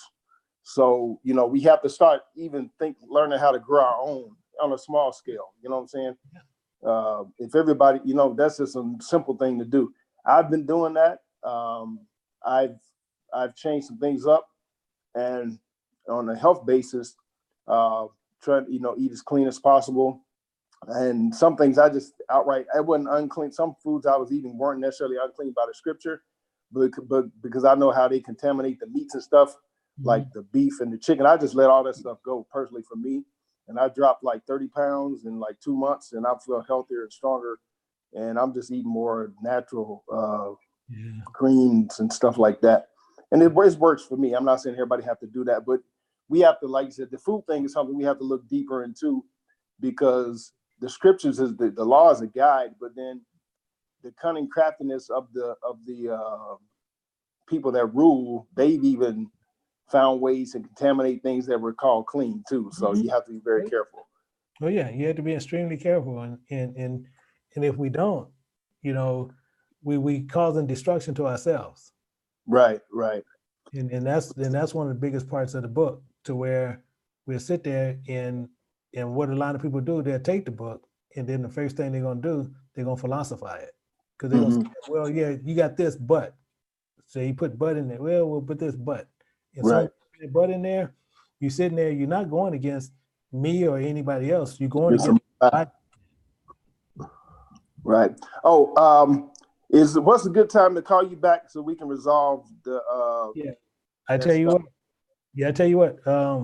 It probably be in a couple hours because once I come over here, me and my wife. Yeah. No problem. I mean, just if it's today or tomorrow is fine. You just let me know. Tomorrow be better. Yeah, tomorrow be better because as soon as I get over here, me and my wife gotta eat breakfast. Right. So yeah, no problem. I'll just give you a call tomorrow afternoon then. Okay, sounds good. All right. Thank you, my brother. All right, no problem. Bye-bye. Brother Lynn? Yeah, Elder, just to piggyback off of the conversations that we've just had, not only do we have to be aware of the things that we're eating, we also have to be aware of the product that we're purchasing, such as petroleum jellies and Vaselines and deodorants. There's a lot of pork that they're even putting in these products. And we have to be careful. It's a lot of lotions that a lot of our people are using that they have some type of pork in, or whether it be enzymes or different other things. So we really have to be careful. And it's sad that these people add to the things that we use on a regular basis just to keep us or to try to separate us from our God. Yeah, won't tell you what I'm gonna do. Hey, sorry to cut you off. Won't tell you what I think I might do, because tomorrow we're not gonna have a lot of time to do certain things. So I'm gonna probably end up doing the Romans on Monday. But what I'm probably do, I'm gonna probably text Brother John. And I'm gonna see do we have time tomorrow morning, to where we can come on with him, Elder T, and a couple other people, and where they can come up and where we can set up to where people need to know what this stuff is. Because I'm constantly seeing hands go up. So I see the importance of it, but I think people need to know what this stuff is. And if I can set up to where, if I can get John to where if he can come on tomorrow, I'm actually bringing him up right now to see if I can get him to come on tomorrow about the same time, probably about 9 o'clock Pacific time, to where he can sit there and he can speak on this, to where he can let people know what's going on. Then we can actually set this up, because we have other people who can come in and actually share a lot of information that we need to know. I'm telling you. And then as he's talking, what I will even do is if he can sit there and say what it is, I can actually pull it up to where I can actually show it, to where we can actually see the images of it, to where we can see exactly what I'm talking about. Because I'm telling you, he told me some stuff. I'm telling you, it shocked the mess out of me. And I got him up right now, Brother John. Yes, sir. I'm available tomorrow. Okay, so I'm gonna tell you right now, I'm gonna set that up. You guys, I'm gonna set that up tomorrow on basically something like what are you really eating? And basically I'm gonna be letting John do a lot of the talking. We have other people that can come in, and if you have something that you know is unclean, and people know about it, because there's a lot of stuff out there that is unclean that we don't know. And we need to know. And and just like I said, he gonna shock you, because I'm gonna tell you, he shocked the mess out of me. Yeah, I think the one that really caught was that artificial flavoring of vanilla that actually comes from the castor sack of the beef, cleaned out. Yeah, so it's in all gums, ice cream, vanilla flavoring, raspberries, strawberries, and all those things. Yeah. So if we can, I'm gonna see if I can get the ingredients on the back of a lot of this stuff, to where I can actually show them, to where they can look at the certain things. Cause I did one similar like that, but but when you did that canned foods threw me. I'm talking about, it threw me like it was unreal. And but people need to know, and people don't know. But if you notice how everybody coming in and they telling you about different things about what stuff is, and we just don't know. But they do this to literally keep you in bondage. So Yes, because we have to understand that even when our people were in bondage, they weren't feeding us, and we still were surviving. Yeah, we still surviving. They were surviving. Yeah. So with that, I do know. I believe Sister Smith. I believe, and that's what I'm gonna bring him up, and Elder Smith, because I believe his wife is actually pretty savvy in that arena as well. Because she's Yes, Elder, it's me. I was actually, that was my presentation to you when you wanted me to do something was regarding Okay. our health and stuff. So I said, okay, he beat me to the punch. Yeah, so that's okay. So that's okay. You're available tomorrow, right? For what? Tomorrow, because I'm gonna do a presentation tomorrow to where we need to know what's going on with this stuff. Because I'm telling you, if you looked at the amount of people, the hands just kept going, and it literally just slow down. I believe you. I still had to just pull up one who hadn't spoken at all. That's Sister Regina Brown. But I'm talking, it went crazy. I bet, because they're doing so many things to us, you would not believe it. So now it's the DNA, which is what Brother Small has said. Is saying they've done stuff to change the DNA in different foods that would change the DNA in you. Yeah. So my thing is, I'm gonna have you up there. I'm gonna bring Brother John up there, Brother Lynn, I believe. But we're gonna have a lot of people, and it'll be open to where people can come in and they can talk and share information. But as they sharing information, what I'm gonna be doing, I'm gonna be pulling information, that same information that they pulling.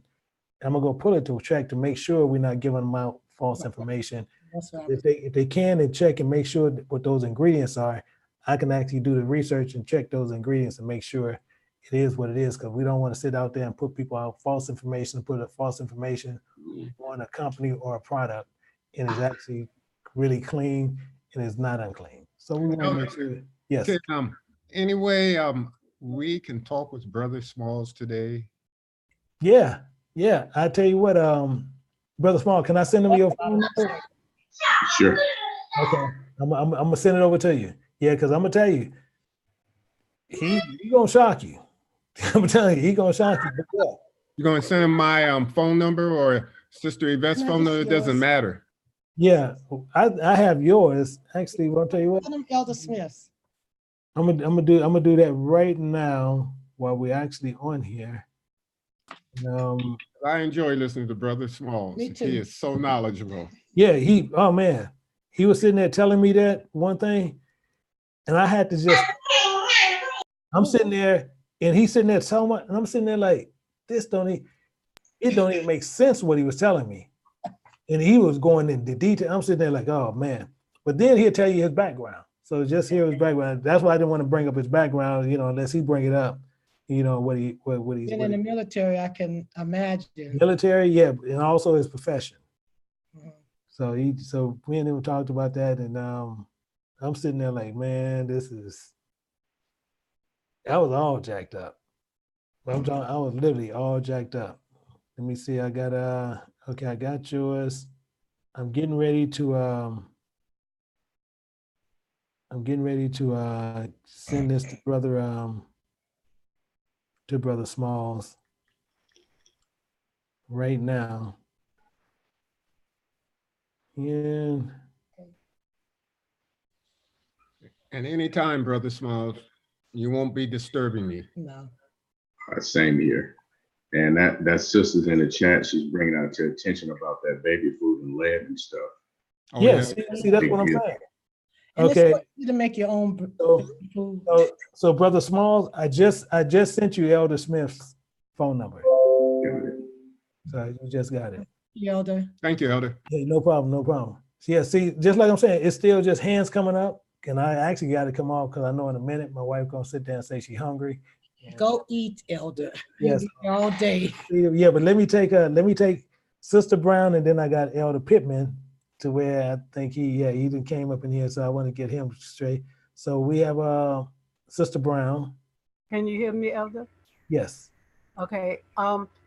One of the things I had wanted to address is like I was raised on herbs growing up, and when I did the same with my children when they were sick. Then I became a nurse and got away from it, and I found that I got sicker. I cannot tolerate man-made medicine. And even now that I'm up in my 60s, I still can't take medicine. I get all the side effects. I get the last dose round they tried to give me, took my energy, dehydrated me, made me dizzy. I couldn't drive. So I finally just went back to herbs again. So I'm like rediscovering what I grew up on for medicine and what I used to do when I was younger.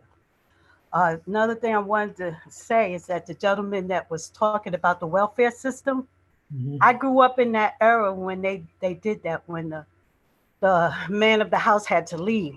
Yeah, that was And Brother what, Jesse talking about that. yeah, I grew up in that era, and I used to know every time the men would leave, because remember the agent used to visit the house to make sure there was nobody in the house. And I would be looking out the window, and you would see the brothers going down the back fire escapes and stuff and leaving the neighborhood. So you always knew that was visitation day. And then after a while, they never came back. And then it was a continuum. That's how I remember it, because I was born in the 50s. So Dang. Yeah, and I'll tell you what's crazy. We got Sister Watson. She's saying, she's got in here, she said toilet seats causes cancer, and it's on the packaging. oh my goodness. I'm telling you. I believe it. So this is why I say a lot of this stuff we're going to check, and we want to see what's going on, because this is stuff we need to know. But I'm gonna let the last one be Elder Pittman. Then I'm gonna get ready to go out. So I'm asking for nobody else to put their hands up, because we're gonna go out. But I will set up. You'll see one here today. You'll see one where we're gonna find out. It'll be to living clean as Israel. It'll be something to that effect, and you're gonna see me. I put it up to where it'll be on tomorrow at 9 o'clock Pacific Standard Time, to which it's gonna be coming on, and we're gonna have Sister Smith, and we're gonna have also Brother John Smalls. Actually gonna be two of the main speakers that I'm gonna be bringing on, to where they're gonna be doing pretty much most of the talking, because they're gonna be educating us on what's going on. And Elder Pittman. Yeah, shalom. Since y'all was talking about growing your own food, well, I grow all my own vegetables and everything here, but also you got to remember too, everything they say is organic is not. And then you got to remember some of the fertilizers they use have like blood meal in it and so forth, other unclean particles of sea roaches and all of that grind up. And so we got to be careful with that as well. So that's why it is best to grow your own, with your soil, within your soil and everything. And see, I don't catch colds, and my wife will tell you, I do not catch colds. Everybody can be sick in the house. I do not. Dang. And the only thing that bothers me is injuries from military. That's it. But I don't catch colds or all that other stuff. Yeah, because I'm gonna tell you what shocked me the most is with like even with people that drink milk. Yeah. How to get a baby's milk. And I learned this. I was in my mid-20s, and I didn't know. And like people drink a lot of milk, drink a lot of milk, drink a lot of milk, drink a lot of milk. But then they catch a cold. The mucus that you have in there is unreal. The reason why the milk substance, look at the calves. I'm talking about, that's why you have so much like I want to call it snot. Well, that's what you call it, snot. Yeah, that's the easy way where they know what I'm saying. But that's what I'm talking. It builds up unreal, because from the milk, in the enzyme it's in the milk. Because milk from the cow is not for humans, but they'll tell you this. Amen, Elder. You said that 100%, because even when you look in the animal world, when they wean their offspring, you don't see them giving them milk. No, but guess what? That same thing, like when a woman has a child, she gives the child breast milk. But what we do, we want to wean them off of that and put them on cow milk. And we wonder why our teenagers, children grow up and looking like adults at 10 years old, because artificial hormones and everything. Yeah, I tell you, the craziest thing is this: you catch a lot of us where we'll do all these things, and we'll sit there and think, okay, well, I'll tell you what, I can drink this milk, I can do this, or I can do that. And then as soon as something goes wrong, we put it on everything else and not looking at the source of where it came from. And it's the same as they tell you. They used to tell you, and how they play with people. They used to show on TV, you should only eat eggs once a week. It's bad for you. Then 2 years later, you can eat eggs every day. Now, ham is the other white meat. Good proteins is, is crabs and all that. Everything, these are good proteins. Everything is unclean that they're telling you.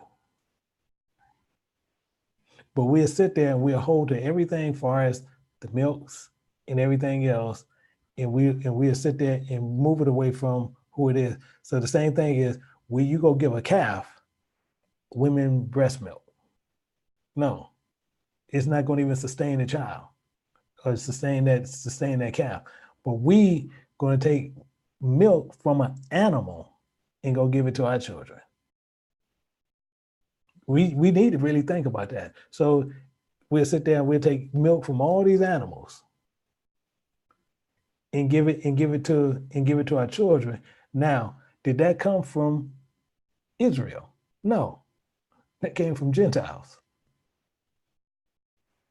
We'll say it came from us, but it didn't come nowhere from us.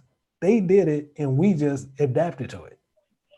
Hey, Elder, the question I have, what about, because now what they do, like I had a pear tree, but it would grow 4 different type of different pears on it. Mm-hmm. But doesn't the scripture, doesn't that apply, the scripture will apply that everything reproduces after its own kind?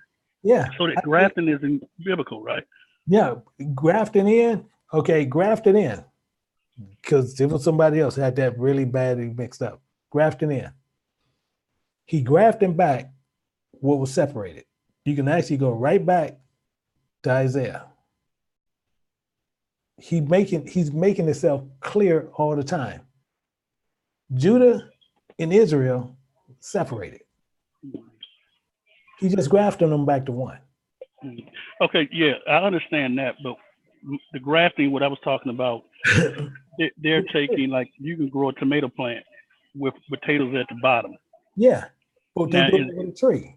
So they right. got some trees where it produces, I know some trees, they got where it produced 12 different types of fruit. Yep, yeah.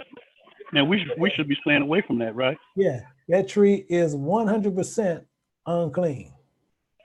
Thank you. I just want to make sure, because I said, well, I got to get rid of that pear tree I used to have in our yard at our house. 100% unclean. So, but people will sit there and they'll hold to that tree. You can't tell them not to. So what I'm gonna do, I'm gonna go ahead and we're gonna go out.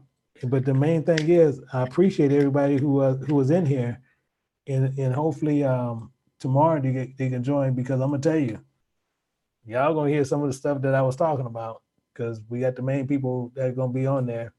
And same thing is we had Sister Smith. She said that's something she wanted to actually bring up about, about this. So that helps us out even more. So we're gonna have that. We're gonna have Brother John, and then most likely we'll have some other people come over to where they can actually share the same thing and share information. Now the main thing is like I'm letting everybody know, is where if you give information about something I don't know, I will research it as we're doing it, and then I can bring it up so I can just show people what's going on. But we want to make sure the information that's going out is actually factual information. So this has nothing to do with basically scriptures we're talking about, but we want to make sure that it's actually factual information. So we want to make sure it's true in what it's saying. We want to make sure that everything's correct. And we want to just make sure if anything that we see in there is what you need to be looking out for. So hopefully that each and every person that can come in tomorrow, and it'll be 9 a.m. Pacific Standard Time. I might try to do it at 8. I might try to do it at 8:30. Might try to do it at that time to where we can do it. So if we're looking at 9 East Coast time, we're looking at 10. It'll be at 12 o'clock, 12 noon. But I'm trying to do it probably a little bit earlier, and probably have about a 2-hour session. So most of it is gonna be taken up by them anyway, to where they're gonna be speaking on it. Because I'm gonna tell you, It's a lot of stuff. It's a lot of stuff, and a lot of stuff that a lot of us don't know, but it's a lot of stuff that a lot of us can learn to where we can go through it. So I appreciate everybody. Understand one thing. Make sure they're not digging our gold, a lot of us. Because gold diggers are here. They're here, they're prevalent, they're everywhere. And they find in every avenue, every way possible to dig gold. And make sure they're not digging you. Because once they get you up and they can get you to switch, they can constantly come right back to that hole and they can pull gold out of there. Sometimes they get it out weekly, some they're gonna get it out of you monthly, some they're gonna get it out of you yearly. Because no matter what, you're gonna let them continually pull gold from you. And if you remember one thing where I seen one woman put in there on a quote talking about, you know, what kind of company it is. We gotta remember the hair care industry in I think the beautification industry, but I know the hair care industry is almost at a $1 billion mark. I can actually pull you to actually the numbers on it. But $880 million is coming from Israel. And that's a fact. The other little 200 something million, probably a little less than that, is coming from all other nations. But $880 million plus is coming from Israel.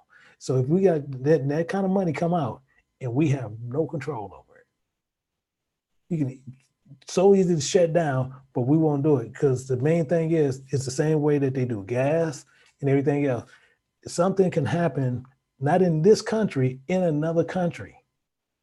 They have raised the price of gas on us. Think about that. They have raised the price of gas. If somebody, they go on strike, they have raised the gas. A silo messed up. They raise the price of gas. Part of the building blows up. They raise the price of gas. I don't care where it is. And not just that one, the other companies follow suit. So all of them raise gas on you. And if people as a whole, sit there and say, we won't do this, and then we do it, see, not just doing it under Israel, but if everybody did it as one, say, well, I'll tell you what, y'all want to raise gas prices on this? Tell you what you do. Shell doing it? Tell you what, Shell, tell you what we're gonna do. Since all of them doing it, we're gonna make an example of one of them. Nobody go to Shell for the next 6 months. Nobody. Shell gas station just sits there to where they got to put their gas and hope other places to take their gas. And you sit there and nobody goes in there. And I'm talking unless it's a dying emergency, but you tell your kids and everybody, and they have to hold to it and don't go in there. And you let them know, and we clearly know, saying, and the reason you being boycotted, because you guys like to fluctuate the price of gas on anything. I don't care what it is. You'll fluctuate it. So you guys y'all can't get this nailed down. Okay, we're gonna boycott you. We ain't buying no gas. And then and right at the end of that last month, you sit there and say, okay, this is our next one. Arco, whoever they are. If you guys do anything that's out of the norm, you guys are the next ones on the list. Then we're going to do you. And if they want to continue to do it for a year. Don't go there for a year. And I'm talking about, and don't think that they can't make no, they'll sit there and make and create these false positives to where they're making a gas shortage. Okay, you make it a gas shortage? Okay, you make it a gas shortage and you basing it on your own reasons. Tell you what we're going to do. You make it a gas shortage to where you're going to make other places limited for gas. Once you guys stabilize it and put everything back right, we're not going here anymore. We're not going to deal with no Chevron for 1 year. You're going to make it hard on us, we're going to make it hard on one of them. Guarantee you they'll change when you go into somebody's pocket, you'll be surprised on how much they'll change for you. It's the same as old little crooked, which one he ran for president. I'm trying to think of his name. Jesse Jackson. Jesse Jackson alone took $45 million from Toyota some years back when they called him the black leader. He told them he was going to have black people boycott Toyota. Toyota gave in and gave him a bunch of money. Why? When they understand you can shut down something, and they were just shutting down from just black people. When you can shut down something as a whole, they will listen to you. So that's just something just to keep in mind. Same thing with what I'm saying. Don't let them dig go. When you guys sit there and you don't want somebody in that store, because that store, one, they're not going to respect you. They're going to follow you around. They do everything else. And they can care less because they're only there to do their job. They're there to dig go. And you remove yourself from there and you say, okay, we will not deal with this place. And don't deal with it. And no gold coming out of there, guess what? One, they're going to change their attitude. Two, they're going to either try to pack up and they're going to try to put gold, they're going to try to put their gold set up somewhere else. And all we have to do is be join and be united together. That's all we have to do. So with that, hopefully you guys got some understanding from this teaching. And then on tomorrow, we will be opening that up to where we'll be going through and understanding what is clean, what is not clean, and how much that they don't care about you, because the ones that's actually pushing you with this non-clean, they're the ones that don't care about you the most. So hopefully we got some understanding from this and that we can continue. So until tomorrow, I say to each and every person, have a beautiful rest of the day of your Shabbat, and until tomorrow, shalom.